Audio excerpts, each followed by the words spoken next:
ಮಕ್ಕಳೇ, ಇವತ್ತು ಅಧ್ಯಾಯ 5 ಯುಕ್ಲಿಡ್ನ ರೇಖಾಗಣಿತದ ಪ್ರಸ್ತಾವನೆ ಈ ಪಾಠದ ಬಗ್ಗೆ ಅಧ್ಯಯನ ಮಾಡೋಣ. ಮಕ್ಕಳೇ, ರೇಖಾಗಣಿತ ಅಂತ ಹೇಳೋದು ಹಿಂದೆ ಜಾಮಿಟ್ರಿ ಅಂತ ಹೇಳೋ ಒಂದು ಇಂಗ್ಲಿಷ್ ವರ್ಡ್ ಜಿಯೋಮಿಟ್ರಿ ಅಂತ ಹೇಳ್ತಾರೆ. ಮಕ್ಕಳೇ, ಜಿಯೋ ಅಂತ ಹೇಳಿದ್ರೆ ಭೂಮಿ ಅಂತ ಅರ್ಥ. ಮೆಟ್ರಿನ್ ಅಂತ ಹೇಳಿದ್ರೆ ಅಳತೆ ಮಾಡೋದು, ಭೂಮಿಯನ್ನ ಅಳತೆ ಮಾಡುವಂತಹ ಶಾಸ್ತ್ರವೇ ಜಿಯೋಮಿಟ್ರಿ ಅಂದ್ರೆ ರೇಖಾಗಣಿತ. ಈಗ ನಮ್ಗೆ ರೇಖೆಗಳು ನಾವು ಸಣ್ಣ ಕ್ಲಾಸಲ್ಲೇ ಕಲ್ತ್ಕೊಂಡ್ ಬಂದಿದೀವಿ. ಬಿಂದು ಅಂದ್ರೆ ಏನು, ರೇಖೆ ಅಂದ್ರೆ ಏನು, ರೇಖಾಖಂಡ ಅಂದ್ರೆ ಏನು ಅಂತೆಲ್ಲ ನಿಮ್ಗೆ ಕಲ್ತಿದ್ದೀರಿ ನೀವು ಸಣ್ಣ ಕ್ಲಾಸಲ್ಲಿ ಅಲ್ವಾ. ಈಗ ಈ ಕ್ಲಾಸಲ್ಲಿ ನಾವು ಸ್ವಲ್ಪ ಮುಂದುವರೆದು ಯುಕ್ಲಿಡ್ನ ಬಗ್ಗೆ, ಯುಕ್ಲಿಡ್ ಏನು ಹೇಳಿದರೆ ಗಣಿತದ ಬಗ್ಗೆ ಅಂತ. ಯುಕ್ಲಿಡ್ ಅನ್ನ ರೇಖಾಗಣಿತದ ಪಿತಾಮಹ ಅಂತ ಹೇಳಿದರೆ. ಈ ತರಗತಿಯಲ್ಲಿ ಯುಕ್ಲಿಡ್ ಅನ್ನು ಕೆಲವು ವ್ಯಾಖ್ಯೆಗಳು, ಸ್ವಯಂ ಸಿದ್ಧಗಳು ಮತ್ತು ಆಧಾರ ಪ್ರತಿಜ್ಞೆಗಳು ಅಂತೇಳಿ 3 ರೀತಿಯ ಪರಿಕಲ್ಪನೆಯ ಬಗ್ಗೆ ಈ ಪಾಠದಲ್ಲಿ ಹೇಳಿದ್ದಾನೆ. ಅವರು 23 ಎಲಿಮೆಂಟ್ಸ್ ಅಂತೇಳಿ ಒಂದು ಪುಸ್ತಕ ಬರೆದಿದ್ದಾರೆ. ಅದರಲ್ಲಿ 23 ವ್ಯಾಖ್ಯೆಗಳನ್ನು ಬರೆದಿದ್ದಾರೆ. ಆದರೆ ನಿಮ್ಮ ಕ್ಲಾಸಿಗೆ 63ನೇ ಪೇಜಲ್ಲಿ ಕೇವಲ 7 ವ್ಯಾಖ್ಯೆಗಳನ್ನು ಕೊಟ್ಟಿದ್ದಾರೆ. ಉದಾಹರಣೆಗೆ ಒಂದು ಹೇಳ್ತೀನಿ. ಒಂದು ಬಿಂದುವಿಗೆ ಯಾವುದೇ ಭಾಗವಿಲ್ಲ. ನೋಡಿ, ಒಂದು ಬಿಂದುವಿಗೆ ಯಾವುದೇ ಭಾಗವಿಲ್ಲ ಅಂತ ಹೇಳ್ತೀವಿ. ಬಿಂದು ಅಂದರೆ ಏನು ಅಂತ ನಿಮ್ಗೆ ಗೊತ್ತಿರಬೇಕು ತಾನೆ. ಬಿಂದು ಅಂತ ಹೇಳಿದ್ರೆ ಗೊತ್ತಿದ್ರೆ ತಾನೆ ನೀವು ಬಿಂದುಗೆ ಭಾಗ ಇದೆಯಾ ಭಾಗ ಇಲ್ಲ ಅಂತ ತಿಳಿಲಿಕ್ಕಾಗೋದು. ಅದೇ ಥರ ಒಂದು ರೇಖೆ ಅಂತ ಹೇಳಿದ್ರೆ ಅಗಲರಹಿತ ಉದ್ದ. ಈಗ ಅಗಲ ಯಾವುದು ಉದ್ದ ಯಾವುದು ಅಂತ ಗೊತ್ತಿದ್ರೆ ನೀವು ಅಗಲರಹಿತ ಉದ್ದ ಅಂತ ಹೇಳೋದನ್ನು ಅರ್ಥ ಮಾಡ್ಬೋದು. ಈ ರೀತಿ ಕೆಲವೊಂದು ವ್ಯಾಖ್ಯೆಗಳು, ಕೆಲವೊಂದು ಶಬ್ದಗಳು, ವ್ಯಾಖ್ಯೆಗಳಲ್ಲಿ ಕೆಲವೊಂದು ಶಬ್ದಗಳು ನಮ್ಗೆ ಅರ್ಥ ಆಗದೇ ಇರುವಂಥದ್ದಿದೆ, ಅದನ್ನು ವ್ಯಾಖ್ಯೆಗಳು ಅಂತ ಹೇಳ್ತಾರೆ. ಅದಕ್ಕೆ ಏನು ಬೇಕಿದೆ, ಇನ್ನು ಎಕ್ಸ್ಟ್ರಾ ಅದನ್ನು ಅರ್ಥ ಮಾಡ್ಕೊಳ್ಳಿಕ್ಕೆ ಕೆಲವೊಂದು ಹಿಂಟ್ ಬೇಕು. ವ್ಯಾಖ್ಯೆಗಳನ್ನ ಅರ್ಥ ಮಾಡ್ಕೊಳ್ಳಿಕ್ಕೆ ಕೆಲವೊಂದು ವಿವರಣೆ ಬೇಕು ಅಂತ ಅರ್ಥ. ನೆಕ್ಸ್ಟ್ ಮುಂದುವರೆದವನು ಸ್ವಯಂ ಸಿದ್ಧಗಳು ಮತ್ತು ಆಧಾರ ಪ್ರತಿಜ್ಞೆ. ಆಧಾರ ಪ್ರತಿಜ್ಞೆ ಅಂತ ಹೇಳೋದು ಕೇವಲ ರೇಖಾಗಣಿತಕ್ಕೆ ಸಂಬಂಧಪಟ್ಟಂತಹ ವಾಕ್ಯಗಳು ಮಕ್ಕಳೇ. ಆದರೆ ಸ್ವಯಂ ಸಿದ್ಧ ಎಲ್ಲ ಕಡೆಗೂ ಅಪ್ಲೈ ಆಗುತ್ತೆ, ಬರೇ ರೇಖಾಗಣಿತಕ್ಕೆ ಮಾತ್ರ ಅಲ್ಲ. ಗಣಿತದ ಎಲ್ಲ ಶಾಖೆಗೂ ನಾವು ಅದನ್ನು ಏನು ಮಾಡ್ಬೋದು, ಯುಕ್ಲಿಡ್ನ ಸ್ವಯಂ ಸಿದ್ಧವನ್ನು ಅನ್ವಯಿಸ್ಬೋದು. ಸ್ವಯಂ ಸಿದ್ಧವನ್ನು ಅನ್ವಯಿಸಿ ಕೆಲವೊಂದು ಲೆಕ್ಕಗಳನ್ನು ಮಾಡ್ಬೋದು. ಅರ್ಥ ಆಯ್ತಲ್ವ.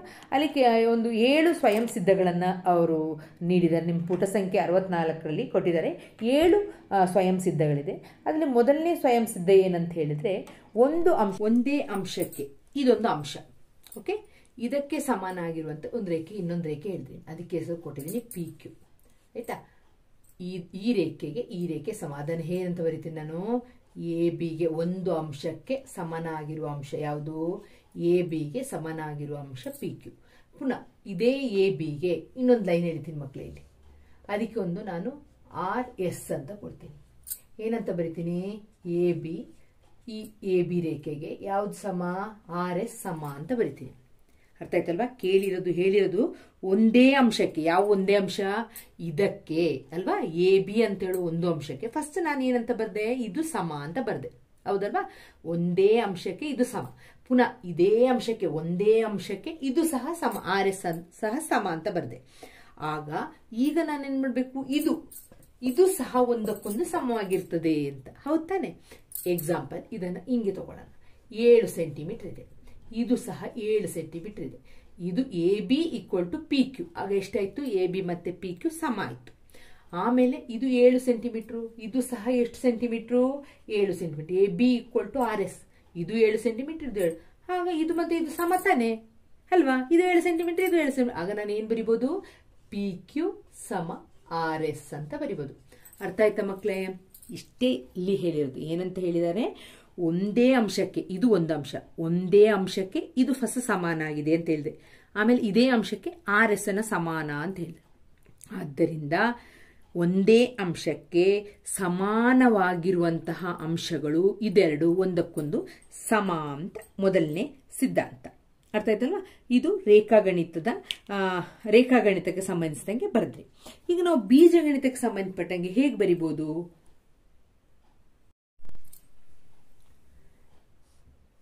A ಯಾವುದಕ್ಕೆ ಸಮ, Bಗೆ ಸಮ. ಅದೇ ತರ A ಯಾವುದಕ್ಕೆ ಸಮ, Cಗೆ ಸಮ. ಏನಂತ ಹೇಳಿದರೆ, ಒಂದೇ ಅಂಶಕ್ಕೆ ಸಮಾನವಾಗಿ ಇದೇ ಅಂಶಕ್ಕೆ Bನ ಸಮ, ಇದೇ ಅಂಶಕ್ಕೆ Cಯು ಸಮ. ಒಂದೇ ಅಂಶಕ್ಕೆ ಸಮಾನವಾಗಿರುವಂತಹ ಅಂಶಗಳು ಇವೆರಡು ಪರಸ್ಪರ ಸಮ. ಅರ್ಥ ಆಯ್ತಾ ಮಕ್ಕಳೇ. ಇದು ಬೀಜಗಣಿತದಲ್ಲಿ ಹೇಳಿದೆ. ಇದು ಎಂಥದ್ದು ಸ್ವಯಂ ಸಿದ್ಧ. ಸ್ವಯಂ ಸಿದ್ಧ ಅಂತ ಹೇಳಿದ್ರೆ ಬರೇ ರೇಖಾಗಣಿತಕ್ಕೆ ಮಾತ್ರ ಸಂಬಂಧಪಟ್ಟಿದ್ದಲ್ಲ, ಅದನ್ನ ನಾವು ಸಾಮಾನ್ಯೀಕರಿಸಿ ಬೀಜಗಣಿತಕ್ಕೂ ಹೇಳ್ಬೋದು, ರೇಖಾಗಣಿತಕ್ಕೂ ಹೇಳ್ಬೋದು. ಅರ್ಥ ಆಯ್ತಲ್ವಾ ಮಕ್ಕಳೇ? ನೆಕ್ಸ್ಟ್ ಎರಡನೇದು ಸಮವಾಗಿರುವ ಅಂಶಗಳಿಗೆ ಸಮವಾಗಿರುವ ಅಂಶಗಳನ್ನು ಕೂಡಿದಾಗ ಮೊತ್ತಗಳು ಸಮವಾಗುತ್ತದೆ ಅಂತ ಕೊಟ್ಟಿದ್ದಾರೆ. ಆಗ ಎಕ್ಸಾಂಪಲ್ ನೋಡೋಣ. ಎರಡನೇ ಸಿದ್ಧಾಂತ ಏನ್ ಹೇಳ್ತದೆ ಅಂದ್ರೆ, ಸಮವಾಗಿರುವ ಅಂಶಗಳಿಗೆ ನೋಡಿ ಮಕ್ಕಳೇ, ಇದು ಒಂದು 2 ಸೆಂಟಿಮೀಟರ್ ಇದೆ ಅಂತ ತಗೊಳ್ಳಿ, ಇದನ್ನು 2 ಸೆಂಟಿಮೀಟರ್. ಆಗ ಇದೆರಡು ಒಂದಕ್ಕೊಂದು ಸಮ ಅಲ್ವಾ?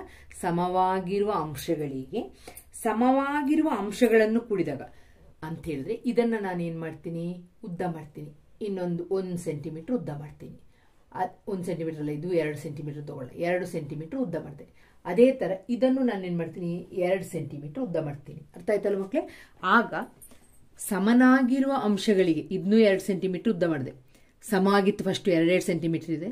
ಸಮಾನವಾದ ಅಂಶವನ್ನ ಸೇರಿಸಿದಾಗ ಇದು ಎಷ್ಟಾಯ್ತು, 4 ಸೆಂಟಿಮೀಟರ್ ಆಯ್ತು, ಇದು 4 ಸೆಂಟಿಮೀಟರ್ ಆಯ್ತು. ಆಗ ಒಂದಕ್ಕೊಂದು ಸಮ ಆಯ್ತಲ್ವಾ? ಅದನ್ನೇ ಹೇಳಿರೋದವರು. ಏನಂತ ಹೇಳಿದರೆ, ಸಮಾನವಾಗಿರುವ ಅಂಶಗಳಿಗೆ ಸಮಾನಾಗಿರುವ ಅಂಶಗಳನ್ನು ಕೂಡಿಸಿದ್ದೀನಿ, ಆಗ ಮೊತ್ತ ಏನಾಗುತ್ತೆ, ಮೊತ್ತವು ಸಮ ಆಗುತ್ತೆ. ಈಗ ನಾವು ಆಲ್ಜಿಬ್ರಾದಲ್ಲಿ ಬರಿಬೇಕಾದ್ರೆ ಈಗ A equal to B, A ಮತ್ತೆ ಬಿ ಏನಂತ ತಗೊಳ್ತೀವಿ, ಸಮ ಅಂತ ತಗೊಂಡಾಗ ಎ ಮತ್ತೆ ಬಿ ಅನ್ನ ಸಮ ಅಂತ ತಗೊಂಡಾಗ ಎಗೆ ಸಮಾನ ಅಂಶಗಳಂತ ಸಿ ಅನ್ನು ಈ ಕಡೆ ಸೇರಿಸಿದಾಗ ಬಿಗೆ ಸಿ ಅನ್ನು ಈ ಕಡೆ ಸೇರಿಸಿದಾಗ ಇದೆರಡು ಏನಾಗಿರ್ತದೆ ಅಂತ ಅರ್ಥ, ಸಮವಾಗಿರ್ತದೆ ಅಂತ ಅರ್ಥ. ಅರ್ಥ ಆಯ್ತಲ್ವಾ? ನೆಕ್ಸ್ಟ್, ಸಮಾನವಾದ ಅಂಶಗಳಿಂದ ಸಮಾನ ಅಂಶಗಳನ್ನು ಕಳೆದಾಗ ಇಲ್ಲಿ ಮಾಡಿದೀವಲ್ಲ ಅದೇ ತರ ಈಗ ಇಲ್ಲಿ ಕೂಡ್ಸಿದೀರಾ, ಇಲ್ಲಿ ಏನ್ ಮಾಡ್ತೀರಾ, ಸಮಾನವಾದ ಅಂಶ ಇದು ಮತ್ತೆ ಇದು ಎರಡು ಸಮಾನವಾದ ಅಂಶ, ಸಮವಾದ ಅಂಶಗಳನ್ನ ಕಳೆದಾಗ ಎರಡು ಕಡೆಯಿಂದನು ಸಿ ಅನ್ನ ಕಳೆದಾಗ ಉತ್ತರ ಬರೋದು. ಈಗ ನೋಡಿ, ಇದನ್ನ ಫಾರ್ ಎಕ್ಸಾಂಪಲ್ ನಾನೊಂದು 8 ಸೆಂಟಿಮೀಟರ್ ಅಂತ ತಗೊಳ್ತೀನಿ, 8 ಅಂತ ತಗೊಳ್ತೀನಿ. ಅರ್ಥ ಆಯ್ತಲ್ವಾ? ಇಲ್ಲಿನೂ ನಿಮ್ಗೆ 8 ಅಂತ ಇದೆ ತಗೊಳ್ಳಿ. ಇಲ್ಲಿಂದ ನಾನು ಸಮಾನವಾದ ಅಂಶ 3 ತೆಗಿತೀನಿ, ಇಲ್ಲಿಂದನೂ ನಾನು 3 ತೆಗಿದ್ದೇನೆ. ಉತ್ತರ ನಮಗೆ ಬಂದು 5, ಇಲ್ಲಿನೂ ನಮ್ಗೆ ಬಂದು 5 ಅಲ್ವಾ? ಎರಡು ಸಮವಾಗಿತ್ತು ಅಂಶಗಳು, ಅದರಿಂದ ಸಮವಾದ ಅಂಶಗಳನ್ನ ತೆಗೆದ್ರೆ ಉತ್ತರ ಬಂದಿದ್ದು ಸಹ ಸಮ ಆಗಿರ್ತದೆ. ಅದೇ ತರ ಸಮವಾದ ಅಂಶಗಳನ್ನ ಸೇರಿಸಿದ್ರೆ ಉತ್ತರ ಬರೋದು ಸಹ ಎರಡು ಸಮ ಆಗಿರ್ಬೇಕು ಫಸ್ಟ್. ಅರ್ಥ ಆಯ್ತಲ್ವಾ? ಇಬ್ರು ಸಮ ಆಗಿರ್ಬೇಕು. ಆಗ ನಮ್ಗೆ ಸಮವಾದ ಅಂಶಗಳಿಂದ ಸಮವಾದ ಅಂಶಗಳನ್ನ ತೆಗೆದಾಗನು ಉತ್ತರ ಸಮ ಆಗಿರ್ತದೆ. ಸಮವಾದ ಅಂಶಗಳಿಂದ ಸಮವಾದ ಅಂಶಗಳಿಗೆ ಕೂಡಿಸಿದಾಗನು ಉತ್ತರ ಮೊತ್ತ ಏನಾಗಿರ್ತದೆ, ಸಮ ಆಗಿರ್ತದೆ. ನೆಕ್ಸ್ಟ್ ಒನ್, ಒಂದರಲ್ಲೊಂದು ಐಕ್ಯವಾಗುವ ಅಂಶಗಳು ಒಂದಕ್ಕೊಂದು ಸಮ. ನೋಡಿ, ಫಾರ್ ಎಕ್ಸಾಂಪಲ್ ಅದಕ್ಕೊಂದು ಏನ್ ಎಕ್ಸಾಂಪಲ್ ತಗೋಬಹುದು ಅಂತ ಹೇಳಿದ್ರೆ, ಒಂದು ತ್ರಿಭುಜ ತಗೊಳ್ಳಿ. ತ್ರಿಭುಜ ಎಲ್ಲ 2 ಸೆಂಟಿಮೀಟರ್ ಸಮಬಾಹು ತ್ರಿಭುಜ, ಎಲ್ಲಾ ಬಾಹುಗಳು ಸಮವಾಗಿದೆ. ಇನ್ನೊಂದು ಅದೇ ತರದ ಒಂದು ತ್ರಿಭುಜ ಅಂತ ತಗೊಂಡು ಬಂದಿದ್ರ ಮೇಲೆ ಇಡಿ, ಸೇಮ್ ಒಂದು ನೀವು ಕಟ್ ಮಾಡ್ತೀರಲ್ವಾ, ಚಿತ್ರ ಕಟ್ ಮಾಡ್ಲಿಕ್ಕೆ ಗೊತ್ತಿದೆಯಲ್ವಾ, 2 ಸೆಂಟಿಮೀಟರ್ದು ಒಂದ್ರ ಮೇಲೆ ಒಂದು ಪೇಪರ್ ಅನ್ನ ಇಟ್ಟು ಈ ರೀತಿ 2 ತ್ರಿಭುಜವನ್ನ ಕಟ್ ಮಾಡಿ ಅದನ್ನ ಒಂದ್ರ ಮೇಲೆ ಒಂದಿಟ್ಟಾಗ ಅದು ಐಕ್ಯ ಆಗ್ತದಂತೆ ಕಾಣೋದಿಲ್ಲ ನಿಮಗೆ, ಸೇಮ್ ಇರ್ತದೆ. ಆಗ 2 ತ್ರಿಭುಜನ ಒಂದಕ್ಕೊಂದು ಸಮ ಅಂತ ಹೇಳ್ತೀರಲ್ವಾ. ನಾವು ಗಣಪತಿ ಹಬ್ಬ ಬಂದಾಗೆಲ್ಲ ಅದೇ ತರದ್ದು ಮಾಡ್ತೀವಿ, ತ್ರಿಭುಜಗಳನ್ನ ಮಾಡ್ತೀವಿ, ಮತ್ತೆ ವಿವಿಧ ಆಕೃತಿಗಳನ್ನ ಮಾಡ್ತೀವಿ. ಅದು ಒಂದ್ರ ಮೇಲೆ ಒಂದು ಹಾಕಿದಾಗ ಅದೇನಾಗುತ್ತೆ, ಐಕ್ಯ ಆಗುತ್ತೆ. ಇಲ್ಲಿ ಗಣಿತದ ಬೇಕಾಗಿರೋದು ಒಂದರಲ್ಲೊಂದು ಐಕ್ಯವಾಗುವ ಅಂಶಗಳು ಒಂದಕ್ಕೊಂದು, ಇದೆರಡು ಒಂದಕ್ಕೊಂದು ಸಮವಾಗಿರ್ತದೆ ಅಂತ. ಪೂರ್ಣವು ಅದರ ಭಾಗಕ್ಕಿಂತ ದೊಡ್ಡದು. ಈಗ ಒಂದು ದೊಡ್ಡ ರೊಟ್ಟಿ ಇದೆ, ಬೇಡ ರೊಟ್ಟಿ ಎಲ್ಲ ಹಿಂದಿನ ಕಾಲದವ್ರು ಹೇಳೋದು, ದೊಡ್ಡ ಪಿಜ್ಜಾ ಇದೆ. ಅದನ್ನ ನಾವೇನ್ ಮಾಡ್ತೀವಿ, ನೀವು 4 ಜನ ಫ್ರೆಂಡ್ಸ್ ಇರ್ತೀರಾ, ಅಲ್ಲಿ ಹೋಗಿ ಪಿಜ್ಜಾ ಹಟ್ಟಲ್ಲಿ ಹೋಗಿ ಕಟ್ ಮಾಡಿಸ್ತೀರಾ.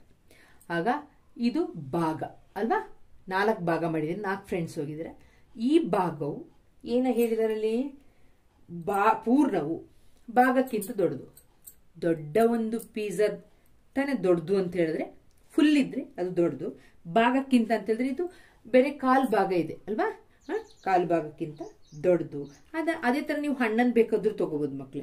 ಹೇಗೆ ಹಣ್ಣನ್ನು ತಗೊಳ್ತೀರಿ, ಒಂದು ಹಣ್ಣನ್ನು ತೆಗೆದು ನಿಂಬೆ ಹಣ್ಣಲ್ಲ, ಆರೆಂಜ್ ಹಣ್ಣನ್ನಾದ್ರೆ ಅದನ್ನ ನಾವು ಸಿಪ್ಪೆ ಎಲ್ಲ ಸುಲಿದು ಅದನ್ನ ಒಂದೊಂದು ಭಾಗ ಒಂದೊಂದು ಎಸ್ಲನ್ನು ಬಿಡಿಸಿದಾಗ ಆಗ ನಾವು ಹೇಳ್ಬೋದು ಪೂರ್ಣ ಅಂದ್ರೆ ಫುಲ್ ರೌಂಡ್ ಆಗಿರ್ತದೆ ಪೂರ್ಣವು. ಅದರ ಭಾಗಕ್ಕಿಂತ 1 ಎಸಲು 2 ಎಸಲಿಗಿಂತ ದೊಡ್ಡದು ತಾನೆ ಪೂರ್ಣವು ಅಲ್ವಾ. ನಿಮ್ ಕೇಳಿದ್ರೆ ಯಾವ ಪಿಜ್ಜಾ ಯಾವ್ದು ಬೇಕು, ಫುಲ್ ಬೇಕಾ ಅರ್ಧ ಬೇಕಾ 1/4 ಬೇಕಾ ಅಂತ ಕೇಳಿದ್ರೆ ಒಪ್ತೀರಾ, ಫುಲ್ ಕೊಡೋದ್ರೆ ಫುಲ್ಲೇ ಸಾಕು ಅಂತ ಹೇಳ್ತೀರಲ್ವಾ. ಅದೇ ತರ ಹಣ್ಣು ಆದ್ರೂ ಅಷ್ಟೇ, ಫುಲ್ ಕೊಡೋದ್ರೆ ಫುಲ್ ಸಾಕು. ಆಗ ನಿಮ್ಗೆ ಗೊತ್ತಿದೆ ಯಾವಾಗ್ಲೂ ಪೂರ್ಣ ಅಂತ ಹೇಳಿದ್ರೆ ಫುಲ್ ಆಗಿರುವಂತದ್ದು ದೊಡ್ಡದು ಅಲ್ವಾ. ಫುಲ್ ರೊಟ್ಟಿ, ದೊಡ್ಡ ರೊಟ್ಟಿ, ದೊಡ್ಡ ಪಿಜ್ಜಾ ಅದು ಅದರದ್ದು ಅರ್ಧ ಕಾಲು ಭಾಗಕ್ಕಿಂತ ದೊಡ್ಡದು ಅಂತ ಹೇಳಿದ್ದಾರೆ ಅಷ್ಟೇ. ಒಂದೇ ಅಂಶಗಳ ದುಪ್ಪಟ್ಟು ಅಂಶಗಳು ಒಂದಕ್ಕೊಂದು ಸಮ ಅಂತ. ಒಂದೇ ಅಂಶಗಳ ದುಪ್ಪಟ್ಟು ಅಂತ ಹೇಳಿದ್ರೆ ಡಬ್ಬಲ್ ಮಾಡೋದು. ಈಗ ಒಂದೇ ಅಂಶದ ದುಪ್ಪಟ್ಟು ಅಂಶಗಳು ಒಂದಕ್ಕೊಂದು ಸಮ. ನೋಡಿ, ಇದನ್ನು ದುಪ್ಪಟ್ಟು ಮಾಡ್ತೀನಿ, ಇದನ್ನು ದುಪ್ಪಟ್ಟು ಮಾಡ್ತೀನಿ, ಆ್ಯಂಡ್ 2 ಪಟ್ಟು ಮಾಡ್ತೀನಿ. 2 ಒಂದಕ್ಕೊಂದು ಸಮ ಇದೆ, ಅದನ್ನು 2 ಪಟ್ಟು ಮಾಡ್ತೀನಿ. ಆಗ ಇಲ್ಲಿ ಒಂದು ಹಣ್ಣಿತ್ತು, 2 ಹಣ್ಣು, ಅವನಿಗೂ 2 ಹಣ್ಣು, ದುಪ್ಪಟ್ಟು 2 ಕಡೆನೂ 2 ಹಣ್ಣಾದಾಗ ಏನಾಗ್ತದೆ, ಅವು ಒಂದಕ್ಕೊಂದು ಸಮ ಆಗ್ತದೆ. ಒಂದೇ ಅಂಶಗಳ ಅರ್ಧದಷ್ಟಿರುವ ಅಂಶಗಳು ಒಂದಕ್ಕೊಂದು ಸಮ. ಈಗ ಒಂದು ಆಪಲ್ ಇದೆ, ಅದನ್ನು ಅರ್ಧ ಮಾಡ್ತೀನಿ ಅಲ್ವಾ, ಆಗ ಒಂದೇ ಅಂಶದ ಅರ್ಧದಷ್ಟಿರುವ ಅಂಶಗಳು ಅವು ಸಹ ಒಂದಕ್ಕೊಂದು ಸಮ ಆಗಿದೆ. ಹಾಫ್ ಆಫ್ ಇದ್ರೆ ಈ ಆಫ್ ಅರ್ಧ ಅರ್ಧ ಸಮ ಆಗುತ್ತಲ್ವಾ, ಅರ್ಧ ಒಂದಕ್ಕೊಂದು ಸಮ. ಈ ಸಂಗತಿಗಳನ್ನು ನೀವು ಸ್ವಲ್ಪ ನಿಮ್ಮ ಕಣ್ಮುಂದೆ ಬರಬೇಕು, ಅವ್ರು ಏನು ಹೇಳ್ತಾರೆ ಅಂತ ಹೇಳೋದು. ಯಾಕೆಂತ ಹೇಳಿದ್ರೆ ನಮ್ಮ ರೇಖಾಗಣಿತದಲ್ಲಿ ಈ ರೀತಿಯ ಇದನ್ನು ಹೇಳಿಕೆಗಳನ್ನ ಕೊಟ್ಟಿರ್ತಾರಲ್ಲ ಮಕ್ಕಳೇ, ಅದನ್ನು ಅರ್ಥ ಮಾಡ್ಕೊಂಡ್ರೆ ನೀವು ಲೆಕ್ಕಗಳನ್ನ ಮಾಡ್ಬೋದು. ಇದು ಸರಿ ನಿಮಗೆ ಪರ್ಫೆಕ್ಟಾಗಿ ಗೊತ್ತಿದ್ರೆ ನೀವು ಲೆಕ್ಕಗಳನ್ನ ಓದ್ಕೊಂಡು ಲೆಕ್ಕಗಳನ್ನ ಮಾಡ್ಕೊಂಡು ಹೋಗ್ಬೋದು. ಈಗ ಇದಿಷ್ಟು ನಮಗೆ ಸ್ವಯಂ ಸಿದ್ಧಗಳಾದ. ಈಗ 5 ಆಧಾರ ಪ್ರತಿಜ್ಞೆಗಳನ್ನು ಕೊಟ್ಟಿದ್ದಾರೆ. ಅದೇನು 5 ಆಧಾರ ಪ್ರತಿಜ್ಞೆಗಳು ಅಂತ ನೋಡೋಣ. ಇಲ್ಲಿ ಆಧಾರ ಪ್ರತಿಜ್ಞೆ ಮೊದಲನೇ ಆಧಾರ ಪ್ರತಿಜ್ಞೆ ಏನು ಹೇಳಿದ್ದಾರೆ ಅಂತ ಹೇಳಿದ್ರೆ, ಯಾವುದೇ ಒಂದು ಬಿಂದುವಿನಿಂದ ಇನ್ನೊಂದು ಬಿಂದು, 2 ಬಿಂದು ಇದೆ, ಒಂದು ಬಿಂದುವಿನಿಂದ ಇನ್ನೊಂದು ಬಿಂದುವಿಗೆ ಒಂದು ಸರಳ ರೇಖೆಯನ್ನು ಎಳಿಬಹುದು ಅಲ್ವಾ. ಇಲ್ಲೊಂದು ಬಿಂದು ಇದೆ, ಇಲ್ಲೊಂದು ಬಿಂದು, ಅಥವಾ ಇಲ್ಲೊಂದು ಬಿಂದು ಇದೆ, ಇಲ್ಲೊಂದು ಬಿಂದು, ಆಗ ಎಷ್ಟು ಸರಳ ರೇಖೆ ಎಳಿಬಹುದು? 2 ಬಿಂದುಗಳ ನಡುವೆ ಎಷ್ಟು ಸರಳ ರೇಖೆ ಬರುತ್ತೆ? ಒಂದು ಸರಳ ರೇಖೆ ಬರ್ತದೆ ಅಂತ. ಇದು ನಿಮ್ಗೆ ಗೊತ್ತಿರಬೇಕು. ಈಗ ನಮಗೆ ಎಕ್ಸರ್ಸೈಸ್ ಅಲ್ಲಿ ಮಾಡ್ಲಿಕ್ಕಿದೆ. ನೆಕ್ಸ್ಟ್, 2 ವಿಭಿನ್ನ ಬಿಂದುಗಳನ್ನು ಕೊಟ್ಟಾಗ ಅವುಗಳ ಮೂಲಕ ಹಾದು ಹೋಗುವಂತೆ ಒಂದು ಸರಳ ರೇಖೆ ಇರುತ್ತದೆ ಅಂತ ಕೊಟ್ಟಿದ್ದಾರೆ. ಒಂದು ಸರಳ ರೇಖೆ, 2 ವಿಭಿನ್ನ ಬಿಂದುಗಳು ಕೊಟ್ಟಾಗ, ಒಂದೇ ಬಿಂದು ಕೊಟ್ಟಾಗ ಎಷ್ಟು ರೇಖೆ ಬೇಕಾದ್ರೂ ಹೇಳ್ಕೊಂಡು ಹೋಗ್ಬೋದು ನೀವು. ಅರ್ಥ ಆಯ್ತಲ್ಲ? 2 ವಿಭಿನ್ನ ಬಿಂದು ಕೊಟ್ಟಾಗ ಅದ್ರ ಮೂಲಕ ಎಷ್ಟು ಸರಳ ರೇಖೆ ಎಳಿಬಹುದು? ಒಂದು ಸರಳ ರೇಖೆಯನ್ನ ಮಾತ್ರ ಎಳಿಬಹುದು. ಒಂದೇ ಬಿಂದು ಕೊಟ್ಟಾಗ ಎಷ್ಟು ಬೇಕಾದ್ರೂ ಅನಂತ ರೇಖೆಗಳನ್ನ ಎಳಿಬಹುದು. ಅದು ಗೊತ್ತಿರ್ಬೇಕು ನಿಮಗೆ. ಆಧಾರ ಪ್ರತಿಜ್ಞೆ 2 ಏನಂತ ಹೇಳ್ತದೆ ಅಂದ್ರೆ, ಒಂದು ಅಂತ್ಯಗೊಂಡಿರುವ ರೇಖೆಯನ್ನು ಅನಿರ್ದಿಷ್ಟವಾಗಿ ವಿಸ್ತರಿಸಬಹುದು. ಈಗ ಅಂತ್ಯಗೊಂಡಿದೆ ಅಂತ ತಿಳ್ಕೊಳ್ಳಿ. ಇಲ್ಲೊಂದು ಪಾಯಿಂಟ್ ಹಾಕ್ಬಿಟ್ಟು ಅಂತ್ಯಗೊಳ್ಳೋದು ಯಾವಾಗ? ಬಿಂದುವಿನಿಂದನೇ ಅಂತ್ಯಗೊಳ್ಳೋದು. ಅದು ಯೋಚನೆ ಇರ್ಬೇಕು ನಿಮಗೆ. ಇಲ್ಲೊಂದು ಬಿಂದು ಹಾಕಿ ಆ ರೇಖೆನ ಅಂತ್ಯಗೊಳಿಸಿದ್ದೀನಿ. ನಿನಗೆ ಅದನ್ನ ಏನ್ ಮಾಡ್ಬೋದು? ಅನಿರ್ದಿಷ್ಟವಾಗಿ ಹೆಂಗ್ ಬೇಕಾದ್ರೂ ಡಕ್ ಡಾಟ್ ಹಾಕಿ ಎಷ್ಟು ಅನಿರ್ದಿಷ್ಟವಾಗಿ ಎಷ್ಟು ದೂರ ಬೇಕಾದ್ರೂ ನೀವೇನ್ ಮಾಡ್ಬೋದು? ವೃದ್ಧಿಸ್ಬೋದು, ಎಳ್ಕೊಂಡು ಹೋಗ್ಬೋದು ಅಂತ. ಏನು ಒಂದು ಅಂತ್ಯಗೊಂಡಿರುವ ಅಂತ ಹೇಳಿದ್ರೆ ಗೊತ್ತಿದೆ. ಈ ಲೈನದು ಕೊನೆಗೆ ಏನ್ ಮಾಡ್ತೀವಿ ನಾವು? ಒಂದು ಬಿಂದುವನ್ನು ಹಾಕಿದ್ರೆ ಅದನ್ನ ಅಂತ್ಯಗೊಂಡಿರುವ ಅಂತ ಹೇಳ್ತೀವಿ. ಅದನ್ನ ಅನಿರ್ದಿಷ್ಟ ಆ ಕಡೆ ಬೇಕಾದ್ರೂ ತುಂಬಾ ದೂರ ಗಂಟ ಅದನ್ನ ಏನ್ ಮಾಡ್ಬೋದು? ವಿಸ್ತರಿಸಬಹುದು ಅಂತ ಹೇಳಿದ್ರೆ ಎಳ್ಕೊಂಡು ಹೋಗ್ಬೋದು ಅಂತ. ಆಧಾರ ಪ್ರತಿಜ್ಞೆ 3 ಏನ್ ಹೇಳ್ತದೆ ಅಂತ ಹೇಳಿದ್ರೆ, ಯಾವುದೇ ಕೇಂದ್ರದಿಂದ ಮತ್ತು ಯಾವುದೇ ತ್ರಿಜ್ಯದಿಂದ ಒಂದು ವೃತ್ತವನ್ನು ಎಳೆಯಬಹುದು. ಒಂದು ಕೇಂದ್ರದಿಂದ ಎಷ್ಟು ವೃತ್ತ ಎಳೆಯಬಹುದು? ಒಂದೇ ವೃತ್ತ ಎಳೆಯಕ್ಕಾಗೋದು ಅಲ್ವಾ. ನಿಮ್ಗೆಲ್ಲ ಕೈವಾರ ಗೊತ್ತಿದೆ. ಕೈವಾರದಿಂದ ತ್ರಿಜ್ಯ ಒಂದು ಕೊಟ್ಟಿದ್ದಾರೆ ಅಳತೆ ಅಂತ ಹೇಳಿದ್ರೆ, ಒಂದು ಕೇಂದ್ರ ಕೊಟ್ಟಿದ್ದಾರೆ ಅಂತ ಹೇಳಿದ್ರೆ, ಒಂದು ತ್ರಿಜ್ಯದ ಅಳತೆ, ಆ ತ್ರಿಜ್ಯದ ಅಳತೆಗೆ ಒಂದೇ ಒಂದು ವೃತ್ತ ಬಿಡಿಸೋಕ್ಕಾಗೋದು. 4 ಸೆಂಟಿಮೀಟರ್ ತ್ರಿಜ್ಯ ಇದೆ ಅಂತ ಹೇಳಿದ್ರೆ ಒಂದೇ ಒಂದು ವೃತ್ತ ರಚಿಸೋಕ್ಕಾಗೋದು. ಅಷ್ಟೇ ತ್ರಿಜ್ಯ ತಗೊಂಡ್ರೆ ಒಂದು ವೃತ್ತ ರಚಿಸ್ಬೋದು. ಅರ್ಥ ಆಯ್ತಲ್ವಾ? ಈಗ ನಮಗೆ ಕೇಂದ್ರನೂ ಒಂದೇ ಆಗಿರ್ತದೆ. ಎಲ್ಲಾ ಲಂಬಕೋನಗಳು ಒಂದಕ್ಕೊಂದು ಸಮವಾಗಿರಲ್ಲ. ಲಂಬಕೋನ ಅಂತ ಹೇಳಿದ್ರೆ ಹೀಗೊಂದು ಬಂದು ಇದ್ರ ಮೇಲೆ ಒಂದು ರೇಖೆ ಹಿಂಗೆ ಬಂದ್ಬಿಟ್ರೆ, ಅಡ್ಡಕ್ಕೆ ಹಿಂಗೆ ಬಂತು ಅಂತ ಹೇಳಿದ್ರೆ ಇದು ಲಂಬಕೋನ. ಇದೆಷ್ಟು ಡಿಗ್ರಿ ಆಗಿದೆ? 90 ಡಿಗ್ರಿ. ಹೀಗೆ ಬಂದು ಇಲ್ಲೊಂದು ರೇಖೆ ಇದೆ, ಇದಕ್ಕೆ ಹೀಗೆ ಕೂರ್ತು ಅಂತ ಹೇಳಿದ್ರೆ ಇದೆಷ್ಟು ಡಿಗ್ರಿ? 90 ಡಿಗ್ರಿ. ಹಾಗೆ 90 ಡಿಗ್ರಿನ 90 ಡಿಗ್ರಿ ಮೇಲೆ ಕೂರಿಸಿದಾಗ ಅದೇನಾಗ್ತದೆ? ಒಂದಕ್ಕೊಂದು ಸಮ ಆಗಿರ್ತದೆ. 90 ಡಿಗ್ರಿ ಅಂತ ಈ ಚಿತ್ರ ನೋಡಿದ ತಕ್ಷಣ ಒಂದು ರೇಖೆಯ ಮೇಲೆ ಇನ್ನೊಂದು ರೇಖೆ ಲಂಬವಾಗಿ ಬಂದು ಕೂತಿದೆ, ಈ ರೇಖೆಯ ಮೇಲೆ ಹಿಂಗೆ ಬಂದು ಕೂತು ಅಂತ ಹೇಳಿದ್ರೆ ಲಂಬ ಅಂತ ಇರ್ತದೆ. ಸ್ಟ್ರೈಟ್ ಆಗಿ ಬಂದು ಕೂತ್ರೆ ಅದು ಒಂದಕ್ಕೊಂದು ಸಮ ಆಗಿರ್ತದೆ. ಆಧಾರ ಪ್ರತಿಜ್ಞೆ 5 ಏನ್ ಹೇಳ್ತದೆ ಅಂತ ಹೇಳಿದ್ರೆ, 2 ಸರಳ ರೇಖೆಯನ್ನು ಇನ್ನೊಂದು ಸರಳ ರೇಖೆ ಛೇದಿಸಿದಾಗ ಅದರ ಒಂದೇ ಬದಿಯಲ್ಲಿ ಅಂತಹ ಕೋನಗಳನ್ನು ಒಟ್ಟಿಗೆ ತೆಗೆದುಕೊಂಡಾಗ 2 ಲಂಬ ಕೋನಗಳಿಗಿಂತ ಕಡಿಮೆ ಬಂದರೆ ಆ 2 ರೇಖೆಗಳನ್ನು ಅನಿರ್ದಿಷ್ಟವಾಗಿ ವೃದ್ಧಿಸಿದಾಗ ಮೊತ್ತವು 2 ಲಂಬ ಕೋನಗಳಿಗಿಂತ ಕಡಿಮೆ ಬರುವ ದಿಕ್ಕಿನಲ್ಲೇ ಆ 2 ಸರಳ ರೇಖೆಗಳು ಒಂದನ್ನೊಂದು ಸಂಧಿಸ್ತದೆ. ಏನಂತ ಹೇಳಿದ್ರೆ ಮಕ್ಕಳೇ, 2 ಸರಳ ರೇಖೆ ಇದ್ದು, ಅರ್ಥ ಆಯ್ತಾ? ಹೀಗೊಂದು ಸರಳ ರೇಖೆ, ಹೀಗೊಂದು ಸರಳ ರೇಖೆ ಇದೆ ಅಂತ ತಿಳ್ಕೊಳ್ಳಿ. ಅಲ್ಲಿ ಇನ್ನೊಂದು ಸರಳ ರೇಖೆ ಛೇದಿಸಿದಾಗ ಈ ರೀತಿ ಛೇದಿಸ್ತದೆ ತಿಳ್ಕೊಳ್ಳಿ. ಅದರ ಒಂದೇ ಬದಿಯಲ್ಲಿರುವ ಅಂತಹ ಕೋನಗಳನ್ನು ಒಟ್ಟಿಗೆ ತೆಗೆದುಕೊಂಡಾಗ, ಈಗ ಈ ಕಡೆದು ಮತ್ತೆ ಈ ಕಡೆ ಅಂತಹ ಕೋನಗಳು ಅಂದ್ರೆ ಒಳಕೋನಗಳನ್ನು ಏನಂತ ಹೇಳ್ತೀವಿ, ಅಂತಹ ಕೋನಗಳನ್ನು ತೆಗೆದುಕೊಂಡಾಗ ಇದೆರಡನ್ನ ಕೂಡಿಸಿದಾಗ ಎಷ್ಟು ಬರಬೇಕು, 2 ಲಂಬ ಕೋನಗಳಿಗಿಂತ ಕಡಿಮೆ ಬಂದ್ರೆ, ಇದು 90 ಡಿಗ್ರಿ ಬಂದ್ರೆ ಅಲ್ಲ, 180 ಡಿಗ್ರಿ, 2 ಲಂಬ ಕೋನಗಳಿಂದ 99 180 ಡಿಗ್ರಿ, 180ಕ್ಕಿಂತ ಇದೇನಾದ್ರೂ ಒಂದು 70 ಡಿಗ್ರಿ ಬಂದು ಇದು 90 ಡಿಗ್ರಿ ಬಂತು ಅಂತ ಹೇಳಿದ್ರೆ ಅದು 180ಕ್ಕಿಂತ ಕಡಿಮೆ ಆಗ್ತದೆ. ಹಾಗೆ ಬಂದ್ರೆ ಈ ರೇಖೆಗಳೇನಾಗ್ತದೆ, ಎಲ್ಲಾದ್ರೂ ಒಂದ್ ಕಡೆ ಸೇರ್ತದೆ. ವೃದ್ಧಿಸಿದಾಗ ನಾವು ಹಿಂಗೆ ಎಳ್ಕೊಂಡು ಹೋದಾಗ ಒಂದ್ ಕಡೆ ಏನಾಗುತ್ತೆ, ಮೊತ್ತವು ಲಂಬಕೋನಕ್ಕಿಂತ ಕಡಿಮೆ ಬಂದ್ರೆ ಅದು ಒಂದಕ್ಕೊಂದು ಸಂಧಿಸ್ತದೆ.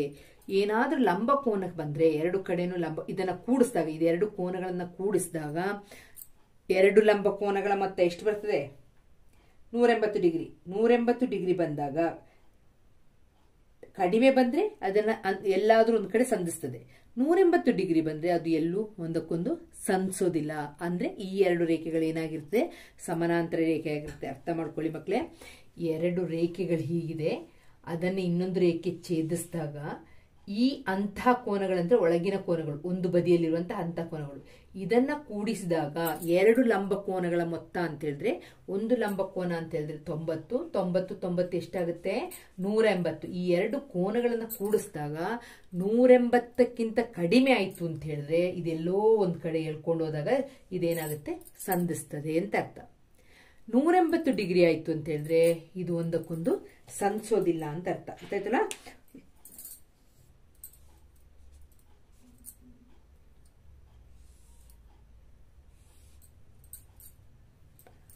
ಇದೆರಡು ಕೋನವನ್ನ ಕೂಡಿಸಿದಾಗ 180 ಡಿಗ್ರಿಗಿಂತ ಕಡಿಮೆ ಬಂದ್ರೆ ಇದು ಒಂದ್ ಕಡೆ ಎಲ್ಲೋ ಒಂದ್ ಕಡೆ ಸೇರಿಸಿದಾಗ ನಮ್ಗೆ ಏನಾಗುತ್ತೆ, ಸೇರುತ್ತೆ ಅಂತ ಅರ್ಥ. ಅರ್ಥ ಆಯ್ತಲ್ವಾ. ಇದು ಆಧಾರ ಪ್ರತಿಜ್ಞೆ 5. ಈ ಆಧಾರ ಪ್ರತಿಜ್ಞೆಗಳು ಹೇಳಿದಾರೆ ಆಲ್ರೆಡಿ. ಇದು ಬರೇ ರೇಖಾಗಣಿತಕ್ಕೆ ಮಾತ್ರ ಸಂಬಂಧಪಟ್ಟಿದೆ. ಈಗ ನೀವು 5 ಆಧಾರ ಪ್ರತಿಜ್ಞೆಗಳು ಅರ್ಥ ಆಯ್ತು ಅಂತ ತಿಳ್ಕೊಳ್ತೀನಿ. ಈಗ ಅಭ್ಯಾಸ ಲೆಕ್ಕ 5.1 ಕೆಳಗಿನ ಹೇಳಿಕೆಗಳನ್ನು ಯಾವುದು ಸತ್ಯ ಮತ್ತು ಯಾವುದು ಸುಳ್ಳು ಎಂಬುದನ್ನು ಕಾರಣ ಸಹಿತ ತಿಳಿಸಿ ಅಂತ ಕೇಳ್ತಾರೆ. ಮೊದಲನೇದು, ಒಂದು ಬಿಂದುವಿನ ಮೂಲಕ ಒಂದೇ ಒಂದು ಸರಳ ರೇಖೆ ಎಳೆಯಬಹುದು. ಹೌದಾ ಮಕ್ಕಳೇ? ಒಂದು ಬಿಂದುವಿನ ಮೂಲಕ ಒಂದೇ ಸರಳ ರೇಖೆ ಎಳೆಯಕ್ಕಾಗದ? ಎಷ್ಟು ಬೇಕಾದ್ರೆ ಎಳಿಬಹುದಲ್ವಾ? ಆಗ ಅದನ್ನ ಏನಂತ ಬರೀತೀರಾ? ತಪ್ಪು. ಒಂದು ಬಿಂದುವಿನ ಮೂಲಕ ಅನೇಕ ಸರಳ ರೇಖೆಯನ್ನ ಎಳಿಬಹುದು ಅಂತ ಬರಿಬೇಕು. ಆಯ್ತಾ? ಅನಂತ ರೇಖೆಗಳನ್ನ ಎಳಿಬಹುದು. ಎರಡನೇದು ಹೇಳಿದರೆ 2 ಪ್ರತ್ಯೇಕ ಬಿಂದುಗಳ ಮೂಲಕ ಅಪರಿಮಿತ ರೇಖೆಗಳನ್ನ ಹಾದು ಹೋಗ್ತದೆ ಅಂತ. ಹೌದಾ?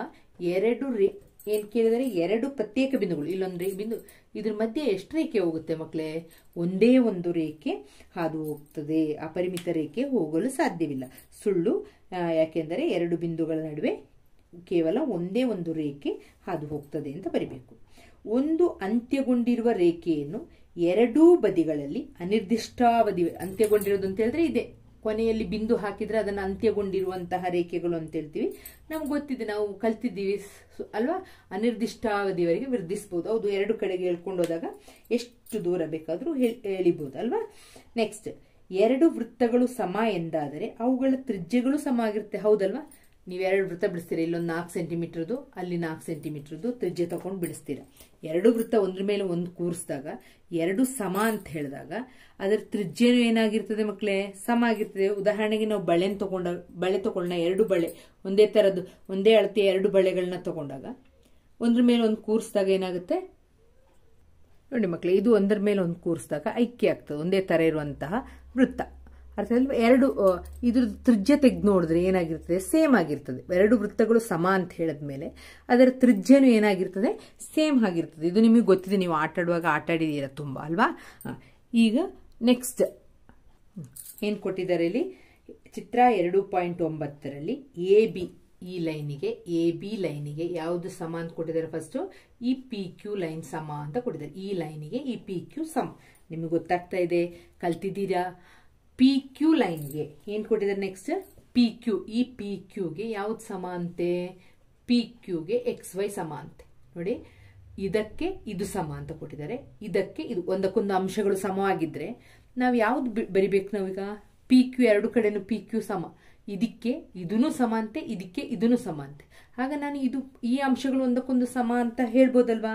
ಈ ಅಂಶಕ್ಕೆ ಸಮವಾಗಿರುವ ಅಂಶಗಳು, ಇದು ಒಂದು ಅಂಶ, ಒಂದೇ ಅಂಶಕ್ಕೆ ಈ ಅಂಶನೂ ಸಮ, ಈ ಅಂಶನೂ ಸಮ, ಒಂದೇ ಅಂಶಕ್ಕೆ ಸಮವಾಗಿರುವ ಅಂಶಗಳು ಒಂದಕ್ಕೊಂದು ಸಮ ಅಂತ ಹೇಳ್ತೀವಿ. ಅರ್ಥ ಆಯ್ತಲ್ಲ ಮಕ್ಕಳೇ. ಆಗ ನಾನೇನಂತ ಬರಿಬೇಕು, ಇಲ್ಲಿ ಬರೆದಿದ್ದಾರೆ AB = PQ. ಈಗ ಈ ಅಂಶಕ್ಕೆ ನಾವು ಏನ್ ಮಾಡಿದೀವಿ, ಸಮ ಮಾಡಿದೀವಿ. ಇದಕ್ಕೆ ಇದು ಸಮ ಅಂತೆ, ಇದಕ್ಕೆ ಇದು ಸಮ. ಆಗ ನಾನು ಏನ್ ಮಾಡ್ಬೇಕು, ಈ ಅಂಶಗಳು ಸಮ ಅಂತ ಬರಿಬೇಕು. AB = XY ಅಂತ ಬರಿಬೇಕು. XY ಆಗಿರುತ್ತದೆ ಅಂತ. ಹೌದು, ಸರಿ ಅಂತ ಬರೀತೀರಿ. ಯಾಕೆಂತಂದ್ರೆ ನಿಮಗೆ ಗೊತ್ತಿದೆ. ಯಾಕೆ ಸರಿ, ಅದನ್ನ ಸಿದ್ಧಾಂತವನ್ನ ಬರಿಬೇಕಾಗತ್ತೆ. ಏನು, ಒಂದೇ ಅಂಶಕ್ಕೆ ಸಮಾನವಾಗಿರುವ ಅಂಶಗಳು ಒಂದಕ್ಕೊಂದು ಸಮ ಅಂತ ಬರಿಬೇಕು. ಓಕೆ, ನೆಕ್ಸ್ಟ್ ಎರಡನೇ ಮೇನು. ಕೆಳಗಿನ ಪ್ರತಿಯೊಂದು ಪದಕ್ಕೂ ಒಂದೊಂದು ವ್ಯಾಖ್ಯೆಯನ್ನು ನೀಡಿರಿ. ಇವುಗಳನ್ನು ವ್ಯಾಖ್ಯಾನಿಸುವ ಮೊದಲು ಬೇರೆ ಯಾವುದಾದರೂ ಪದಗಳನ್ನು ವ್ಯಾಖ್ಯಾನಿಸುವ ಅಗತ್ಯವಿದೆಯೇ? ಇದ್ದರೆ ಅವುಗಳು ಯಾವುವು? ನೀವು ಅವುಗಳನ್ನು ಹೇಗೆ ವ್ಯಾಖ್ಯಾನಿಸುವಿರಿ ಅಂತ ಕೇಳಿದ್ದಾರೆ. ನೋಡೋಣ ಮಕ್ಕಳೇ. ಸಮಾಂತರ ರೇಖೆಗಳು ಅಂತ ಹೇಳಿದ್ರೆ ಎರಡು ಸರಳ ರೇಖೆಗಳನ್ನ ಎರಡೂ ಕಡೆ ವೃದ್ಧಿಸಿದಾಗ ಹಿಂಗೆ ಇಳ್ಕೊಂಡು ಹೋದ್ರೆ ಅವುಗಳು ಪರಸ್ಪರ ಸಂಧಿಸದಿದ್ರೆ, ಒಂದಕ್ಕೊಂದು ಮೀಟ್ ಆಗದಿದ್ರೆ, ಒಂದಕ್ಕೊಂದು ಜಾಯಿನ್ ಆಗದಿದ್ರೆ, ಒಂದಕ್ಕೊಂದು ಸೇರದಿದ್ರೆ ಅಂತಹ ರೇಖೆಗಳನ್ನ ಸಮಾಂತರ ರೇಖೆಗಳು ಅಂತ ಹೇಳ್ತಾರೆ. ಮಕ್ಕಳೇ, ಇದರಲ್ಲಿ ಡೆಫಿನಿಷನ್ ಬರೆಯಕ್ಕೆ ಕೇಳಿದ್ದಾರೆ. ಅಂದ್ರೆ ಇದನ್ನ ವ್ಯಾಖ್ಯಾನಿಸಿ ಅಂತ ಕೇಳಿದ್ದಾರೆ. ಇದನ್ನ ಈ ರೀತಿ ಬೇಕಾದ್ರೂ ಬರಿಬಹುದು. ಇದಕ್ಕೆ ಅನೇಕ ನಿಮ್ ಅರ್ಥ ಆಗಿದ್ರೆ ಸಾಕು. ನೋಡಿ, ರೈಲ್ವೆ ಟ್ರ್ಯಾಕ್ ಅದು ಎಲ್ಲೂ ನಿಮ್ಗೆ ಜಾಯಿಂಟ್ ಆಗಲ್ಲ, ಅದೇ ತರ ಹೋಗುತ್ತೆ. ಅದರದ್ದು ಮಧ್ಯದ ಡಿಸ್ಟೆನ್ಸ್ ಇದೆಯಲ್ಲ ಮಕ್ಕಳೇ, ಹಳಿಗಳ ಮಧ್ಯದ ದೂರ ಸೇಮ್ ಇರ್ತದೆ, ಎಲ್ಲೂ ಚೇಂಜ್ ಆಗಲ್ಲ. ಈಗ 10 ಸೆಂಟಿಮೀಟರ್ ಮಧ್ಯದಲ್ಲಿ ದೂರ ಇದ್ರೆ ಅಷ್ಟೇ 10 ಸೆಂಟಿಮೀಟರ್ ಕೊನೆಯ ತನಕ 10 ಸೆಂಟಿಮೀಟರ್ ಇರುತ್ತೆ. ಎಲ್ಲೂ 10 ಸೆಂಟಿಮೀಟರ್, 9 ಸೆಂಟಿಮೀಟರ್, 8 ಸೆಂಟಿಮೀಟರ್ ಆ ರೀತಿ ಅವುಗಳ ನಡುವಿನ ಅಂತರ ಏನು, ಈ ಎರಡು ರೇಖೆಗಳ ನಡುವಿನ ಅಂತರ ಏನಾಗಲ್ಲ ನಮ್ಗೆ ಸೇಮ್ ಇರ್ತದೆ, ಯಾವಾಗ್ಲೂ ಬೇರೆ ಬೇರೆ ಆಗಲ್ಲ. ಅದು ಅರ್ಥ ಆಯ್ತಲ್ಲ. ಅಂತದನ್ನ ಸಮಾಂತರ ರೇಖೆ. ಅಥವಾ ಈ ರೀತಿನೂ ಹೇಳ್ಬೋದು ನೀವು, ಎರಡು ರೇಖೆಗಳ ನಡುವಿನ ಲಂಬ ದೂರವು ಯಾವಾಗಲೂ ಸ್ಥಿರವಾಗಿದೆ. ಅಂದ್ರೆ ಹೀಗೆ ಹೇಳಿದೆ, ಲಂಬ ದೂರ ಅಂತ ಹೇಳಿದ್ರೆ ತೋರಿಸಿದ್ದೀನಿ. ಈ ರೇಖೆಗಳನ್ನು ಏನಂತ ಹೇಳ್ತೀವಿ, ಸಮಾಂತರ ರೇಖೆಗಳು ಅಂತ ಹೇಳ್ತೀವಿ. ಈಗ ಈ ಡೆಫಿನಿಷನ್ ಅಲ್ಲಿ ಯಾವುದೆಲ್ಲ ಗೊತ್ತಾಗಿಲ್ಲ ಅಂದ್ರೆ, ವಾಕ್ಯಗಳು ಯಾವುದನ್ನ ನಮ್ಗೆ ಅದಕ್ಕೆ ಅರ್ಥ ಇಲ್ಲ ಅಂತ ಹೇಳ್ಬೇಕು. ರೇಖೆ ಅಂತ ಹೇಳಿದ್ರೆ ವ್ಯಾಖ್ಯಾನ ನೀಡಬೇಕಾಗತ್ತೆ. ಲಂಬ ದೂರ ಅಲ್ವಾ, ಸ್ಥಿರ, ಇದಕ್ಕೆಲ್ಲ ನಮ್ಗೇನು ವ್ಯಾಖ್ಯಾನಿಸಿಲ್ಲ. ಅರ್ಥ ಆಯ್ತಲ್ವಾ, ಅದು ನಮ್ಗೆ ವ್ಯಾಖ್ಯಾನ ಬೇಕಾಗುತ್ತೆ. ಅದೇ ತರ ಈ ಡೆಫಿನಿಷನ್ ತಗೊಳ್ತೀರಾ ಅಂತ ಹೇಳಿದ್ರೆ, ಇಲ್ಲಿ ಸರಳ ರೇಖೆಯನ್ನ ವ್ಯಾಖ್ಯಾನಿಸಿಲ್ಲ, ಮತ್ತೆ ವೃದ್ಧಿಸಿದೆ ಅಂತ ಹೇಳೋದನ್ನ ವ್ಯಾಖ್ಯಾನಿಸಿಲ್ಲ. ಅರ್ಥ ಆಯ್ತಲ್ಲ ಮಕ್ಕಳೇ. ವ್ಯಾಖ್ಯಾನಿಸಿಲ್ಲ, ವ್ಯಾಖ್ಯಾನ ಬೇಕು ನಮಗೆ. ಸರಳ ರೇಖೆ ಅಂದ್ರೆ ಏನು ಬೇಕು, ವೃದ್ಧಿಸಿದೆ ಅಂತ ಹೇಳಿದ್ರೆ ಏನು ಅಂತ ಬೇಕು, ಯಾವುದೆಲ್ಲ ವ್ಯಾಖ್ಯಾನಿಸಿಲ್ಲ ಅಂತಾನೂ ಕೇಳಿದ್ದಾರೆ. ಆಗ ನಾವು ಈ ಡೆಫಿನಿಷನ್ ಬರೆಯೋದಾದ್ರೆ ಇಲ್ಲಿ ಸರಳ ರೇಖೆಯನ್ನು ವ್ಯಾಖ್ಯಾನಿಸಿಲ್ಲ, ಆಮೇಲೆ ವೃದ್ಧಿಸಿದೆ ಅಂತ ಹೇಳೋದನ್ನು ವ್ಯಾಖ್ಯಾನಿಸಿಲ್ಲ ಅಂತ ಬರಿಬಹುದು. ಅದೇ ಆ ಡೆಫಿನಿಷನ್ ಆದ್ರೆ ನೀವೇನ್ ಬರಿಬಹುದು, ಅಲ್ಲಿ ಲಂಬ ದೂರ, ರೇಖೆ ಇವುಗಳನ್ನು ವ್ಯಾಖ್ಯಾನಿಸಿಲ್ಲ ಅಂತ ಬರಿಬೇಕಾಗತ್ತೆ. ಎರಡನೇದು ಬಂದು ಲಂಬ ರೇಖೆ ಅಂತ ಕೇಳಿದ್ದಾರೆ. ಎರಡು ರೇಖೆಗಳು ಪರಸ್ಪರ ಛೇದಿಸಿದರೆ, ಒಂದಕ್ಕೊಂದು ಸೇರಿಸಿದಾಗ ಆ ಬಿಂದುವಿನಲ್ಲಿ ಲಂಬಕೋನ ಉಂಟಾದರೆ ಅವುಗಳನ್ನು ಏನಂತ ಹೇಳ್ತೀವಿ, ಲಂಬರೇಖೆ. ಇದರಲ್ಲಿ ಸರಳ ರೇಖೆ ಲಂಬಕೋನವನ್ನು ವ್ಯಾಖ್ಯಾನಿಸುವ ಅಗತ್ಯವಿದೆ ಅಂತ ಬರೀಬೇಕು. ಲಂಬಕೋನ ಅಂತ ಹೇಳಿದ್ರೆ ಏನು ಅಂತ ಗೊತ್ತಿರ್ಬೇಕು ನಿಮಗೆ ಗೊತ್ತಿದೆ ಅಂತ ತಿಳ್ಕೊಳ್ತೀನಿ. ಲಂಬಕೋನ ಅಂತ ಹೇಳಿದ್ರೆ 90 ಡಿಗ್ರಿ ಉಂಟಾದರೆ ಅದನ್ನು ಲಂಬಕೋನ ಅಂತ ಹೇಳ್ತೀವಿ. ಸರಳ ರೇಖೆ ಅಂತ ಹೇಳಿದ್ರು ಗೊತ್ತಿದೆ ಅಂತ ತಿಳ್ಕೊಳ್ತೀನಿ. ಎರಡು ರೇಖೆಗಳು ನೋಡಿ, ಲಂಬ ಅಂತ ಹೇಳಿದ್ರೆ ಹೀಗೆ ಮಕ್ಕಳೇ, ಇದು 90 ಡಿಗ್ರಿ ಬರ್ತದೆ. ಲಂಬ ಆಗಿ ಹೀಗಿದ್ರೆ ಮಾತ್ರ. ಎರಡು ರೇಖೆಗಳು ಹೇಗಿಗೂ ಛೇದಿಸ್ತವೆ, ಇದು ಸಹ ಛೇದನೆ. ಆದ್ರೆ ಈ ರೀತಿ ಅಲ್ಲ. ಲಂಬ ಅಂತ ಹೇಳಿದ್ರೆ ಹೀಗಿದ್ದಾಗ, ಒಂದು ಲೈನ್ ಹೀಗಿದ್ದಾಗ ಕರೆಕ್ಟ್ ಇದು ಸ್ಟ್ರೈಟ್ ಆಗಿ ಬಂದ್ರೆ ಇದನ್ನ ಏನಂತ ಹೇಳ್ತೀವಿ, ಲಂಬ. 90 ಡಿಗ್ರಿ ಬರ್ತದೆ. ಮತ್ತೆ ಈ ಬಿಂದುವನ್ನ ಏನಂತ ಹೇಳಿದ್ರೆ ಲಂಬ ರೇಖೆಗಳು ಅಂತ. ಈ ರೀತಿ ಬಂದಾಗ ನೋಡಿ, ಹೀಗೆ ರೆಡ್ ಲೈನು ಎರಡು ಕರೆಕ್ಟ್ ಆಗಿ ಸ್ಟ್ರೈಟ್ ಆಗಿ ಬಂದು ಕಟ್ ಆದಾಗ ಇದನ್ನ ಲಂಬ ರೇಖೆಗಳು ಅಂತ. ಇದು ಲಂಬ ರೇಖೆ ಅಲ್ಲ, ಅರ್ಥ ಆಯ್ತಲ್ವಾ. ಇದು ಛೇದಿಸದೆ, ಬಟ್ ಲಂಬ ರೇಖೆ. ಲಂಬ ರೇಖೆ ಅಂತ ಹೇಳಿದಾಗ ಒಂದು ಸ್ಟ್ರೈಟ್ ಲೈನ್ ಇದ್ದಾಗ ಅದನ್ನ ಹೀಗೆ ಕರೆಕ್ಟ್ ಆಗಿ ಛೇದಿಸಿದ್ರೆ, ಕರೆಕ್ಟ್ 90 ಡಿಗ್ರಿಗೆ ಬಂದ್ರೆ ಅದನ್ನ ಏನಂತ ಹೇಳ್ತೀವಿ, ಲಂಬ ರೇಖೆಗಳು ಅಂತ ಹೇಳ್ತೀವಿ. ಇದರಲ್ಲಿ ಸರಳ ರೇಖೆ, ಲಂಬಕೋನ ಅದನ್ನ ವ್ಯಾಖ್ಯಾನಿಸುವಂತಹ ಅಗತ್ಯ ಇದೆ. ರೇಖಾಖಂಡ ಒಂದು ಸರಳ ರೇಖೆಯ ಮೇಲಿನ ಯಾವುದೇ ಎರಡು ಬಿಂದುಗಳ ನಡುವಿನ ದೂರವನ್ನು ರೇಖಾಖಂಡ ಅಂತ ಹೇಳ್ತೀವಿ. ಇಲ್ಲಿ ಯಾವುದನ್ನು ವ್ಯಾಖ್ಯಾನ ಮಾಡಿಲ್ಲ ಅಂದರೆ ಸರಳ ರೇಖೆ ಮತ್ತು ಬಿಂದುವನ್ನು ವ್ಯಾಖ್ಯಾನಿಸಿಲ್ಲ ಅಂತ ಬರೀರಿ. ವೃತ್ತದ ತ್ರಿಜ್ಯ ಅಂತೇಳಿದ್ರೆ ವೃತ್ತದ ಕೇಂದ್ರ ಮತ್ತು ಪರಿಧಿಯ ಮೇಲಿನ ಯಾವುದೇ ಬಿಂದುಗಳ ನಡುವಿನ ದೂರವನ್ನು ಏನಂತ ಹೇಳ್ತೀವಿ, ವೃತ್ತದ ತ್ರಿಜ್ಯ ಅಂತ ಹೇಳ್ತೀವಿ. ಇಲ್ಲಿ ವೃತ್ತಕೇಂದ್ರ ಮತ್ತು ಪರಿಧಿಯನ್ನು ವ್ಯಾಖ್ಯಾನಿಸಿಲ್ಲ. ಈ ವೃತ್ತಕೇಂದ್ರ ಅಂತ ಹೇಳಿದ್ರೆ ಏನು ಅಂತ ನಮ್ಗೆ ಗೊತ್ತಿರಬೇಕು, ಪರಿಧಿ ಅಂತ ಹೇಳಿದ್ರೆ ಏನು ಅಂತ ನಮ್ಗೆ ಗೊತ್ತಿರಬೇಕು. ಇದ್ರ ವ್ಯಾಖ್ಯಾನದ ಅವಶ್ಯಕತೆ ಇದೆ, ಅದನ್ನು ವಿವರಿಸಿಲ್ಲ. ಓಕೆ ಮಕ್ಕಳು, ನಿಮಗೆ ಗೊತ್ತಿದೆ ಚೌಕ ಅಂತ ಹೇಳಿದ್ರೆ ಎಲ್ಲ ಬಾಹುಗಳು ಸಮ ಆಗಿರ್ತದೆ ಮತ್ತು ಎಲ್ಲ ಕೋನಗಳೇನಾಗಿರ್ತದೆ ಲಂಬ ಕೋನಗಳಾಗಿರುವಂತಹ ಚತುರ್ಭುಜವನ್ನು ಏನಂತ ಹೇಳ್ತೀವಿ, ಚೌಕ ಅಂತ ಹೇಳ್ತೀವಿ. ಇಲ್ಲಿ ಯಾವುದೆಲ್ಲ ವ್ಯಾಖ್ಯಾನಿಸಬೇಕಿತ್ತು, ಚತುರ್ಭುಜ ಅಂತ ಹೇಳಿದ್ರೆ ಏನು ಅಂತ, ಬಾಹು ಮತ್ತು ಕೋನಗಳನ್ನು ವ್ಯಾಖ್ಯಾನಿಸಬೇಕಿದೆ. ಯಾವುದು ವ್ಯಾಖ್ಯಾನಿಸಬೇಕು ಅಂತ ಸ್ಪೆಷಲಾಗಿ ಕ್ವಶನ್ ಕೇಳಿದ್ದಾರೆ. ಚೌಕ ಅಂತ ಬಂದಾಗ ವರ್ಗ, ಚೌಕಕ್ಕೆ ಇನ್ನೊಂದು ಹೆಸರು ವರ್ಗ ಅಂತ ಮಕ್ಕಳು. ವರ್ಗ ಅಂತ ಬಂದಾಗ ಏನು ನಿಮಗೆ ಗೊತ್ತಿದೆ, ಎಲ್ಲ ಬಾಹುಗಳು ಇಲ್ಲಿ 3 ಸೆಂಟಿಮೀಟರ್ ಇದ್ರೆ ಎಲ್ಲ ಬಾಹುಗಳು ಏನಾಗಿರ್ತದೆ, ಸಮ ಆಗಿರ್ತದೆ. ಮತ್ತು ಎಲ್ಲ ಕೋನಗಳು ಏನಾಗಿರಬೇಕು, 90 ಡಿಗ್ರಿ ಇದ್ರೆ ಅದನ್ನು ಏನಂತ ಹೇಳ್ತೀವಿ, ಚೌಕ ಅಂತ ಹೇಳ್ತೀವಿ. ಇದರಲ್ಲಿ ನಮಗೆ ಅದನ್ನು ಚತುರ್ಭುಜ, ಇಂತಹ ಚತುರ್ಭುಜವನ್ನು ಚೌಕ ಅಂತ ಹೇಳ್ತೀವಿ. ಚತುರ್ಭುಜ ಅಂತ ಹೇಳಿದ್ರೆ ಏನು, 4 ಭುಜಗಳು, ಅದನ್ನು ವ್ಯಾಖ್ಯಾನಿಸಿಲ್ಲ. ನಾವೇ ಅದನ್ನ ಅರ್ಥ ಮಾಡ್ಕೊಂಡು ನಾವು ಕಲ್ತ್ಕೊಂಡ್ಬಿಟ್ಟಿದ್ದೀವಿ. ಬಾಹು ಅಂತ ಹೇಳಿದ್ರೆ ಏನು, ಕೋನ ಅಂತ ಹೇಳಿದ್ರೆ ಏನು ಅಂತ ಹೇಳೋದನ್ನು ಹೇಳಲಿಲ್ಲ. ಅರ್ಥ ಆಯ್ತಲ್ವಾ? ಅದರ ವಿವರಣೆ ಬೇಕು. ಯಾವುದನ್ನು ವ್ಯಾಖ್ಯಾನಿಸಿಲ್ಲ ಅಂತ ಪ್ರಶ್ನೆ ಕೇಳಿದ್ದಾರೆ, ಆದ್ದರಿಂದ ಈ ಪಾಯಿಂಟನ್ನು ನೀವು ಬರಿಬೇಕಾಗುತ್ತೆ. ನೆಕ್ಸ್ಟ್ ಒನ್, ಕೆಳಗೆ ನೀಡಿದ 2 ಆಧಾರ ಪ್ರತಿಜ್ಞೆಗಳನ್ನು ಗಮನಿಸಿ. ಅವರು 2 ಆಧಾರ ಪ್ರತಿಜ್ಞೆ ಕೊಟ್ಟಿದ್ದಾರೆ, ಅದನ್ನು ಓದ್ಕೊಡಿ. ಎ ಮತ್ತು ಬಿಗಳು 2 ವಿಭಿನ್ನ ಬಿಂದುಗಳನ್ನು ನೀಡಿದಾಗ ಅವುಗಳ ನಡುವೆ ಸಿ ಎಂಬ 3ನೇ ಬಿಂದು ಇದೆ. ಎ ಮತ್ತು ಬಿ ಅಂತ ಹೇಳುವಂತಹ 2 ವಿಭಿನ್ನ ಬಿಂದುಗಳ ನಡುವೆ ಅಲ್ವಾ ಒಂದೇ ರೇಖೆಯನ್ನು ಎಳಿಲಿಕ್ಕಾಗೋದು. ಅದರ ಮಧ್ಯದಲ್ಲಿ ಒಂದು ಸಿ ಅಂತ ಬಿಂದು ಇದೆ. ನಿಮ್ಗೆ ಗೊತ್ತಿದೆ, ಒಂದು ಸರಳ ರೇಖೆ ಅಂತ ಹೇಳಿದ್ರೆ ಅದು ಎಷ್ಟು ಬಿಂದುಗಳ, ತುಂಬಾ ಅನಂತ ಬಿಂದುಗಳ ಒಂದು ಸಂಗ್ರಹವೇ ಒಂದು ಸರಳ ರೇಖೆ. ಅರ್ಥ ಆಯ್ತಲ್ಲ? ಇಲ್ಲಿ ಬಿಂದು ಸಿ ಇದೆ ಅಂತ ಹೇಳಿದ್ರೆ ಓಕೆ ಇರಬಹುದು. ಅರ್ಥ ಆಯ್ತಲ್ಲ?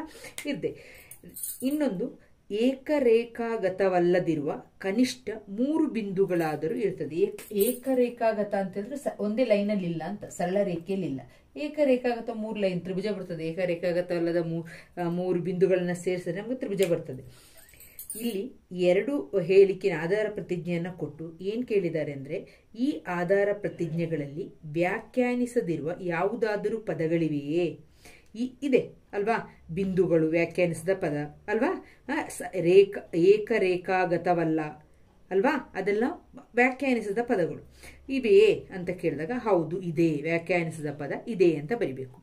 ಈ ಆಧಾರ ಪ್ರತಿಜ್ಞೆಗಳು ಸುಸ್ಥಿರವೇ ಅಂತ ಕೇಳಿದ್ದಾರೆ. ಆಗ ನೀವೇನ್ ಬರಿತೀರಾ? ಹೌದು, ಈ ಆಧಾರ ಪ್ರತಿಜ್ಞೆಗಳು ಸುಸ್ಥಿರ. ಯಾಕೆಂದ್ರೆ 2 ಹೇಳಿಕೆ ವಿವಿಧ ಸಂದರ್ಭ.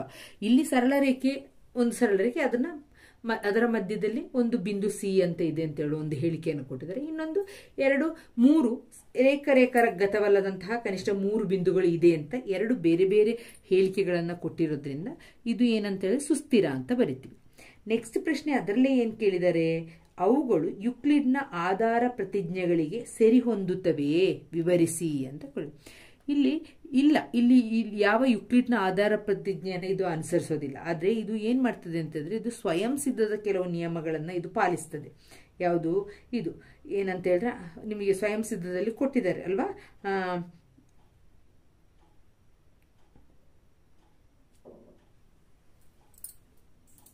ಅದು ಯಾವ ಸ್ವಯಂ ಸಿದ್ಧ ಅಂತ ಹೇಳಿದ್ರೆ 5.1 ಏನು 2 ವಿಭಿನ್ನ ಬಿಂದುಗಳನ್ನು ಕೊಟ್ಟಾಗ ಅವುಗಳ ಮೂಲಕ ಹಾದು ಹೋಗುವಂತೆ ಒಂದೇ ಒಂದು ಸರಳ ರೇಖೆ ಇರ್ತದೆ ಅಂತ ಕೊಟ್ಟಿದ್ದಾರೆ. 2 ಬಿಂದುಗಳ ನಡುವೆ ಒಂದು ಸರಳ ರೇಖೆ ಹಾದು ಹೋಗ್ತದೆ ಅಂತ ಅದೊಂದು ಸ್ವಯಂ ಸಿದ್ಧ. ಅದು ಓಕೆ, ಆಧಾರ ಪ್ರತಿಜ್ಞೆ ಯಾವುದು ಬರೋದಿಲ್ಲ.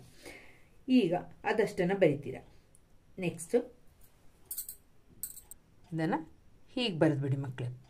ಅದ್ರ ಒಂದೊಂದು ಪ್ರಶ್ನೆಗೂ ಏನೇನು ಕೇಳಿದ್ದಾರೆ ಅದನ್ನು ಹಾಗೆ ಈ ಆಧಾರ ಪ್ರತಿಜ್ಞೆಯಲ್ಲಿ ವ್ಯಾಖ್ಯಾನಿಸದಿರುವ ಪದಗಳಿದೆ ಅಲ್ವಾ. ಈ ಆಧಾರ ಪ್ರತಿಜ್ಞೆಗಳು ಸುಸ್ಥಿರ ಅಂದರೆ 2 ಹೇಳಿಕೆ ವಿವಿಧ ಸಂದರ್ಭದಾಗಿದೆ ಅಂತ. ಇದು ಇಲ್ಲ, ಇದು ಯುಕ್ಲಿಡ್ನ ಆಧಾರ ಪ್ರತಿಜ್ಞೆಯನ್ನು ಅನುಸರಿಸೋದಿಲ್ಲ, ಇದು ಸ್ವಯಂ ಸಿದ್ಧದ ನಿಯಮವನ್ನು ಅನುಸರಿಸಿದೆ. ಯಾವ ಸ್ವಯಂ ಸಿದ್ಧ ಅಂತ ಗೊತ್ತಿದೆ ನಿಮಗೆ, 5.1 ಸ್ವಯಂ ಸಿದ್ಧವನ್ನು ಅನುಸರಿಸ್ತದೆ ಅಂತ. 4ನೇ ಪ್ರಶ್ನೆ, AC = BC ಆಗುವಂತೆ ಎ ಮತ್ತು ಬಿ ಬಿಂದುಗಳ ನಡುವೆ ಸಿ ಎಂಬ ಬಿಂದು ಇರುವುದಾದರೆ AC ಅರ್ಧ AB ಎಂದು ಸಾಧಿಸಿರಿ. ಚಿತ್ರವನ್ನು ರಚಿಸುವ ಮೂಲಕ ವಿವರಿಸಿ. ನಮಗೆ ಚಿತ್ರ ಬೇಕೇ ಬೇಕು.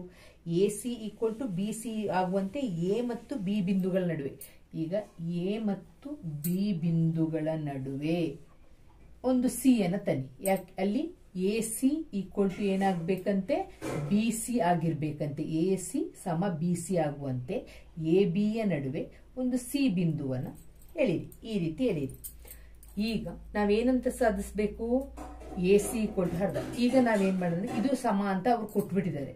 ನಾವು ಎರಡೂ ಕಡೆ ಸಮ ಇರುವ ಎರಡೂ ಕಡೆಗೆ ಸಮಾಂಶವನ್ನ ಸೇರಿಸಿ, AC ಸೇರಿಸಿ. ಎರಡೂ ಕಡೆಗೂ ಯಾವುದನ್ನ ಸೇರಿಸ್ಬೇಕು, ನಾವು AC ಸೇರಿಸ್ಬೇಕು. ಸ್ವಯಂ ಸಿದ್ಧ ಕಲ್ತಿದ್ದೀರಾ ಅಲ್ವಾ? ಈಗ AC is equal to CB ಕೊಟ್ಟಿದ್ದಾರೆ. ಈಗ ಎರಡೂ ಬದಿಗೆ ಏನ್ ಮಾಡಬೇಕು, AC ಸೇರಿಸಬೇಕು. ನೋಡಿ, ಸಮಾನವಾದ ಅಂಶಗಳಿಗೆ ಸಮಾನ ಅಂಶವನ್ನು ಸೇರಿಸಿದಾಗ ನಮಗೆ ಬರೋ ಮೊತ್ತವು ಏನಾಗಿರುತ್ತೆ, ಸಮ ಆಗಿರ್ತದೆ. ಯಾವುದು, ಸ್ವಯಂ ಸಿದ್ಧ 2 ಅಲ್ವಾ? ಈಗ ಸಮಾನವಾದ 2 ಅಂಶ ಇದೆ, ಅದಕ್ಕೆ ನಾನು ಸಮಾನ ಅಂಶ AC ಎರಡು ಕಡೆಗೂ ಸೇರಿಸಿದ್ದೀನಿ. AC ಪ್ಲಸ್ AC ಏನಾಗುತ್ತೆ, 2AC ಈಕ್ವಲ್ ಟು ನೋಡಿ CB ಅಂತ ಹೇಳಿದ್ರೆ ಇದು ಪ್ಲಸ್ AC ಅಂತ ಹೇಳಿದ್ರೆ ಇದು. ಅದನ್ನ ಬದಲಿಗೆ ನಾನು AB ಅಂತ ಬರೀಲ್ಲ, AB ಅಂತ ಬರಿಬಹುದಲ್ವಾ? ಇದೆರಡನ್ನ ಕೂಡಿಸಿದಾಗ, ಇಲ್ಲಿಂದ ಇಲ್ಲಿ ಈ ಎರಡು ದೂರವನ್ನು ಕೂಡಿಸಿದಾಗ ನನಗೆ AB ಅಂತ ಬರುತ್ತಲ್ವಾ? ಆಗ AC is equal to AB by ಇದನ್ನ 2, ಅಥವಾ ಇದನ್ನ ನಾನು ಹಾಫ್ ಆಫ್ AB ಯ ಅರ್ಧ ಅಂತ ಬರಿಬಹುದಾ? ಆಗ AC ಅಂತ ಹೇಳೋದು ಎರಡನೇ ಒಂದು ಭಾಗ ಯಾವುದ್ರದ್ದು, AB ಯ ಎರಡನೇ ಒಂದು ಭಾಗ ಅಂತ ಗೊತ್ತಾಯ್ತು. ಇದನ್ನೇ ಪ್ರೂವ್ ಮಾಡ್ಲಿಕ್ಕೆ ಹೇಳಿರೋದು. AC ಇಸ್ ಈಕ್ವಲ್ ಟು ಎರಡನೇ ಒಂದು ಭಾಗ ಯಾವುದ್ರದ್ದು, AB ಲೈನ್ ಅಂದ್ರೆ ಅರ್ಧ ಇದೆ ಅಂತ, AB ಅರ್ಧ AC ಅಂತ. ಅರ್ಥ ಆಯ್ತಲ್ಲ ಮಕ್ಕಳೇ? ಸಾಧಿಸಿದೆ. ಇಷ್ಟೇ, ಏನಿಲ್ಲ.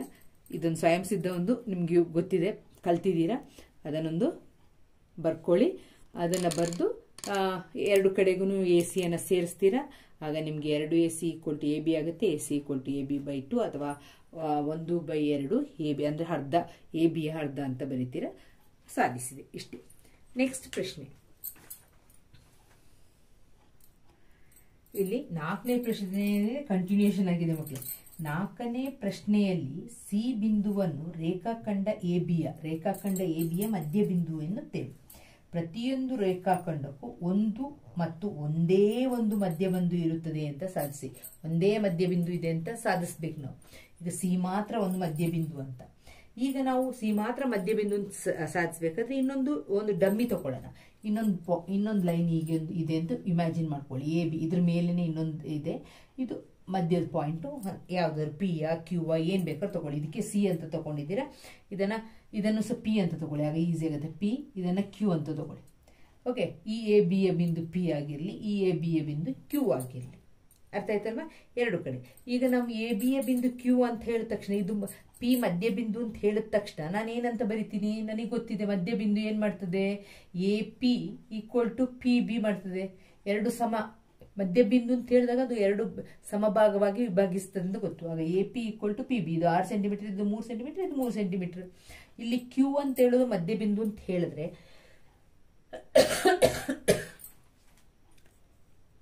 ಈಗ ನಾವೇನ್ ಮಾಡ್ತೀವಿ, AB ಯ ಮಧ್ಯಬಿಂದು P ಒಂದ್ಸಲ ತಗೊಳ್ತೀನಿ. ಆಗ AP ಈಕ್ವಲ್ ಟು PB. ಈಗ ಈ ಲೈನಲ್ಲಿ ಇದು Q ಮಧ್ಯಬಿಂದು ಆಗುವಾಗ AQ ಈಕ್ವಲ್ ಟು QB ಅಂತ ಬರಿತೀವಿ. ನಾವು 4ನೇ ಲೆಕ್ಕದಲ್ಲಿ ತಗೊಂಡಿದ್ದೀವಿ. AP ಅಥವಾ AC ಅಂತ ಹೇಳಿದ್ರೆ ಹಾಫ್ ಆಫ್ AB ಅಂತ, AB ಯ ಅರ್ಧ ಅಂತ ತಗೊಂಡಿದ್ದೀವಿ. ಆಗ ನಾವಿಲ್ಲಿ ತಗೊಳ್ತೀವಿ AP ಅಂತ ಹೇಳಿದ್ರೆ ಯಾವ ರೇಖೆಯ ಅರ್ಧ ಭಾಗ, AB ಯ ಅರ್ಧ. ಹೌದಲ್ವಾ? ನಾವು ಕಲ್ತಿದ್ದೀವಿ, ಮಾಡಿದೀವಿ. ಅದೇ ತರ AQ ಅಂತ ಹೇಳಿದ್ರೆ ಯಾವ್ದರ ಅರ್ಧ ಭಾಗ ಆಗುತ್ತೆ ಮಕ್ಕಳೇ, ಅದು ಸಹ AB ಯ ಅರ್ಧ ಭಾಗ ಆಗುತ್ತೆ ಅಲ್ವಾ?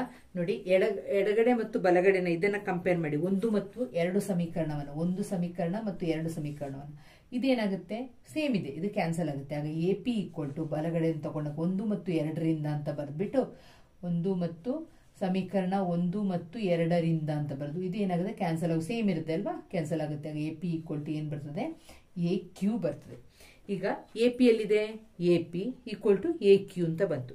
ಹೀಗೆ ಬಂದ್ರೆ ಯಾವಾಗ P ಮತ್ತೆ ಇದು ಯಾವಾಗ ಸಾಧ್ಯ ಆಗುತ್ತೆ, AP ಮತ್ತೆ AQ ಸಮ ಅಂತ ಯಾವಾಗ ಸಾಧ್ಯ ಆಗುತ್ತೆ, ಈ ರೇಖೆ ಇದ್ರ ಮೇಲಿದ್ರೆ, ಅಂದ್ರೆ ಈ P ಮತ್ತೆ Q ಬಿಂದು ಐಕ್ಯವಾಗಿದೆ, ಇದು ಒಂದೇ ಲೈನ್ ಅಲ್ಲಿ ಇದ್ರೆ, ಇದ್ರ ಮೇಲೆ ಈ ಲೈನ್ ಅನ್ನು ಕೂರಿಸಿದಾಗ ಒಂದೇ ರೇಖೆಗಳು ಇದ್ರ ಮೇಲೆ ಇದೆ. ಯಾಕೆಂದ್ರೆ AB ಈಕ್ವಲ್ ಟು AB ಅಂತ ನಮ್ಗೆ ಗೊತ್ತಿದೆ. ಆಗ ಇದನ್ನ ಇದ್ರ ಮೇಲೆ ತಂದಿಟ್ಟಾಗ P ಮತ್ತೆ Q ಏನಾಗುತ್ತೆ, ಐಕ್ಯ ಆಗುತ್ತೆ. ಆಗ ನಾವೇನ್ ಬರಿಬೇಕು ಈಗ ಅಂತ ಹೇಳಿದ್ರೆ, AP ಈಕ್ವಲ್ ಟು AQ ಅಂತ ಬರೆದು ನೋಡಿ. ಆದ್ದರಿಂದ ಇದು ಸಾಧ್ಯವಾಗುವುದು PU ಈ ಪಿ ಮತ್ತೆ ಈ ಕ್ಯೂ ಒಂದೇ ಲೈನ್ ಒಂದರಲ್ಲೇ ಬಂದು ಐಕ್ಯವಾಗಿದ್ದಾರೆ ಅಂತ ಹೇಳಿದ್ರೆ ಒಂದ್ರ ಮೇಲೆ ಒಂದಾಗದಾಗ ಅದ್ರ ಒಂದ್ರ ಮೇಲೆ ಒಂದು ಕೂತ್ಕೊಂಡ್ರೆ ಐಕ್ಯವಾಗಿದ್ದರೆ ಮಾತ್ರ ಏನು ಬರಿಬೋದು ನಾವು, ಇದು ಸಾಧ್ಯ ಆಗ್ತದೆ. ಏನು A P equal to A Q ಅಂತ ಹೇಳೋದು. ಆದ್ದರಿಂದ ಪ್ರತಿ ರೇಖಾಖಂಡಕ್ಕೂ ಒಂದೇ ಒಂದು ಮಧ್ಯಬಿಂದು ಇರ್ತದೆ. ಯಾವುದೇ ಲೈನ್ ತಗೊಳ್ಳಿ ಅದಕ್ಕೆ ಒಂದೇ ಒಂದು ಮಧ್ಯಬಿಂದು ಇರೋದು ಅಂತ ಸಾಧಿಸಿದೆ. ಇಲ್ಲಿಗೆ ಸಾಧನೆ ಆಯಿತು. ನೆಕ್ಸ್ಟ್ ಪ್ರಶ್ನೆ ಏನು ಕೇಳಿದ್ದಾರೆ ಅಂತ ಲಾಸ್ಟ್ 6ನೇದು, ಚಿತ್ರ 5.10ಯಲ್ಲಿ A C equal to B D ಆದರೆ A B equal to C D ಎಂದು ಸಾಧಿಸಿ ಅಂತ ಇಲ್ಲಿ ಕೊಟ್ಟಿದ್ದಾರೆ. A C equal to B D, A C ಅಂತ ಹೇಳಿದ್ರೆ ಇಲ್ಲಿಂದ ಹಿಡಿದು ಇಲ್ಲಿ ತನಕ A C equal to B D ಅಂತ ಹೇಳಿದ್ದಾರೆ. ಇದನ್ನು ನೋಡಿ, ಇದು ಎರಡು ಕಡೆಗೂ ಬಿ ಸಿ ಅಂತ ಹೇಳೋದು, ಈ ಕಡೆಗೂ ಬರ್ತಾ ಇದೆ ಆ ಕಡೆಗೂ ಬರ್ತಾ ಇದೆ. ಕೊಟ್ಟಿರೋದೇನು A C equal to B D ಅಂತ ಕೊಟ್ಟಿದ್ದಾರೆ. ಅರ್ಥ ಆಯ್ತಲ್ಲ ಮಕ್ಕಳೇ, A C equal to B D ಅಂತ. ಈ ಬಿ ಸಿ ಎರಡು ಕಡೆಗೂ ಏನ್ ಮಾಡಿದ್ದಾರೆ, ಎರಡು ಕಡೆಯಲ್ಲೂ ಇದೆ ಎ ಸಿ. ಆಗ ಏನಂತ ಬರೀತೀರ ನೀವು, ಎ ಸಿ ಅಂತ ಹೇಳಿದ್ರೆ ಎ ಬಿ ಕೂಡಿಸು ಬಿ ಸಿ, ಹೌದಾನೆ? A B plus B C ಅಂತ ಹೇಳಿದ್ರೆ ಈ ಎ ಸಿ. ಅದೇ ತರ ಬಿ ಡಿ ಅಂತ ಹೇಳಿದ್ರೆ ಬಿ ಸಿ ಮತ್ತೆ ಸಿ ಡಿ ಅನ್ನ ಕೂಡಿಸಿದ್ರೆ, ಬಿ ಸಿ ಮತ್ತೆ ಯಾವ್ದನ್ನ ಕೂಡಿಸಿದ್ದಾರೆ, ಸಿ ಡಿ ಅನ್ನ ಕೂಡಿಸಿದ್ದಾರೆ. ಮಕ್ಕಳೇ, ನನಗೆ ಬೇಕಾಗಿದ್ದು ಏನಂತ ಸಾಧಿಸಿ ಅಂತ ಕೇಳಿದ್ದಾರೆ. ಅಲ್ಲಿ ಸಾಧಿಸಿ ಕೇಳಿರೋದು A B equal to C D, A B equal to C D ಮಾತ್ರ ಕೇಳಿದ್ದಾರೆ. ಆಗ ನನಗೆ ಇಲ್ಲಿ ಎರಡು ಕಡೆನೂ ಬಿ ಸಿ ಇರೋದ್ರಿಂದ ಈ ಬಿ ಸಿ ಅನ್ನು ತೆಗೆದ್ರೆ ಸಾಕು. ಯಾವುದು, ಸ್ವಯಂ ಸಿದ್ಧ 3ರಲ್ಲಿ ಸಮಾನ ಅಂಶಗಳನ್ನ ತೆಗೆದಾಗ, ಕಳೆದಾಗ, ಅರ್ಥ ಆಯ್ತಲ್ಲ? ಸ್ವಯಂ ಸಿದ್ಧ 3ರಲ್ಲಿ ಏನ್ ಹೇಳ್ತಾರೆ, ಸಮಾನ ಅಂಶಗಳಿಂದ, ಇದೆರಡು ಸಮಾನ ಅಂತಿದೆ, ಇದರಿಂದ ಸಮಾನ ಅಂಶಗಳನ್ನು ತೆಗೆದಾಗ ಎರಡು ಕಡೆಯಿಂದ ಯಾವುದನ್ನ ಮೈನಸ್ ಮಾಡೋಣ, A B plus B C ಇಂದ ಎರಡು ಕಡೆನೂ ಬಿ ಸಿ ಇರೋದ್ರಿಂದ ಅದನ್ನ ಬಿ ಸಿ ಅನ್ನ ಮೈನಸ್ ಮಾಡೋಣ. B C plus C D minus B C. ಅರ್ಥ ಆಯ್ತಲ್ಲ ಮಕ್ಕಳೇ? ಸಮಾನ ಅಂಶದಿಂದ ಸಮಾನ ಅಂಶವನ್ನು ತೆಗಿತಾ ಇದ್ದೀನಿ. ಈಗ plus B C minus B C ಹೋಗುತ್ತೆ, plus B C minus B C cancel ಆಗುತ್ತೆ. ಆಗ ಉಳ್ಕೊಳ್ಳೋದು A B equal to C D. ಏನ್ ಕೇಳಿದ್ದಾರೆ ಅದು A B equal to C D ಬಂತು. ಅರ್ಥ ಆಯ್ತಲ್ಲ? ಯಾವ ಸ್ವಯಂ ಸಿದ್ಧ ಉಪಯೋಗಿಸಿದ್ವಿ, 3ನೇ ಸ್ವಯಂ ಸಿದ್ಧ ಉಪಯೋಗಿಸಿದ್ವಿ. ಫಸ್ಟ್ ಅವ್ರು ಏನ್ ಕೊಟ್ಟಿದ್ದಾರೆ ಅದನ್ನು ಬರ್ದೆ, A C equal to B D ಅಂತ ಅವ್ರು ಕೊಟ್ಟಿರೋದು. ಆಗ ಎ ಸಿ ಅಂತ ಹೇಳಿದ್ರೆ ಇಲ್ಲಿಂದ ಇಲ್ಲಿ ಗಂಟ ಅಂತ ಹೇಳಿದ್ರೆ ಎ ಬಿ ಕೂಡಿಸು ಬಿ ಸಿ ಅಲ್ವಾ, ಅದನ್ನು ಬರ್ತೀನಿ A B plus B C. B D ಅಂತ ಹೇಳಿದ್ರೆ ಬಿ ಸಿ ಕೂಡಿಸು ಸಿ ಡಿ ಅಲ್ವಾ, ಅದನ್ನೇ ಬರ್ತೀನಿ B C plus C D ಅಂತ. ಈಗ ಏನ್ ಮಾಡ್ತೀನಿ, ಎರಡು ಕಡೆನೂ ಬಿ ಸಿ ಇದೆ, ಆಗ ಇದೆರಡು ಸಮ ಆಗಿರೋದ್ರಿಂದ ಸ್ವಯಂ ಸಿದ್ಧ 3ಅನ್ನ ಬಳಸಿ ಬಿ ಸಿ ಅನ್ನ ಎರಡು ಕಡೆಯಿಂದನೂ ಮೈನಸ್ ಮಾಡ್ತೀನಿ, ಬಲಗಡೆನೂ ಎಡಗಡೆನೂ. ಆಗ ನಂಗೆ ಉಳಿಯೋದು A B equal to C D. ಏನ್ ಪ್ರಶ್ನೆ ಕೇಳಿದಾರೋ ಅದು ಸಾಧಿಸಿದೆ. ನೆಕ್ಸ್ಟ್ ಲಾಸ್ಟ್ ಒನ್, ಯುಕ್ಲಿಡ್ನ ಸ್ವಯಂ ಸಿದ್ಧಗಳ ಪಟ್ಟಿಯಲ್ಲಿ 5ನೆಯ ಸ್ವಯಂ ಸಿದ್ಧವನ್ನ ಸಾರ್ವತ್ರಿಕ ಸತ್ಯ ಎಂದು ಏಕೆ ಪರಿಗಣಿಸಲಾಗಿದೆ? ಆಗ ನಮ್ಗೆ ಸ್ವಯಂ ಸಿದ್ಧ 5 ಏನ್ ಹೇಳ್ತದೆ ಅಂತಿರೋದು ಗೊತ್ತಿರಬೇಕು. ಪೂರ್ಣವು ಅದರ ಭಾಗಕ್ಕಿಂತ ದೊಡ್ಡದು ಅಂತ ಸ್ವಯಂ ಸಿದ್ಧ 5 ಏನ್ ಹೇಳ್ತದೆ ಅಂತ ಹೇಳಿದ್ರೆ, ಪೂರ್ಣವು ಅದರ ಭಾಗಕ್ಕಿಂತ ದೊಡ್ಡದು. ಇದನ್ನ ಬರ್ಕೊಳ್ಬೇಕು ನೀವು. ಸ್ವಯಂ ಸಿದ್ಧ 5 ಪೂರ್ಣವು ಅದರ ಭಾಗಕ್ಕಿಂತ ದೊಡ್ಡದು ಎಂದು ಹೇಳ್ತದೆ. ಇದು ಸಾರ್ವತ್ರಿಕ ಸತ್ಯವಾಗಿದೆ. ಯಾಕೆ ಸಾರ್ವತ್ರಿಕ ಸತ್ಯ ಅಂತ ಹೇಳಿದ್ರೆ, ಇದು ಬರೀ ಗಣಿತ ಕ್ಷೇತ್ರದಲ್ಲಿ ಮಾತ್ರ ಅಲ್ಲ, ಬೇರೆ ಕ್ಷೇತ್ರದಲ್ಲೂ ಅನ್ವಯಿಸ್ತದೆ. ಅರ್ಥ ಆಯ್ತಲ್ವಾ? ಉತ್ತರ ಏನ್ ಬರೀತೀನ, ಇದು ಕೇವಲ ಗಣಿತ ಕ್ಷೇತ್ರದಲ್ಲಿ ಮಾತ್ರ ಅಲ್ಲ, ಬೇರೆ ಕ್ಷೇತ್ರಗಳಲ್ಲೂ ಇದು ಅನ್ವಯಿಸುವುದರಿಂದ ಇದನ್ನ ಏನಂತ ಹೇಳ್ತೀವಿ, ಸಾರ್ವತ್ರಿಕ ಸತ್ಯ ಅಂತ ಹೇಳ್ತೀವಿ. ಸ್ವಯಂ ಸಿದ್ಧ 5 ಸಾರ್ವತ್ರಿಕ ಸತ್ಯ.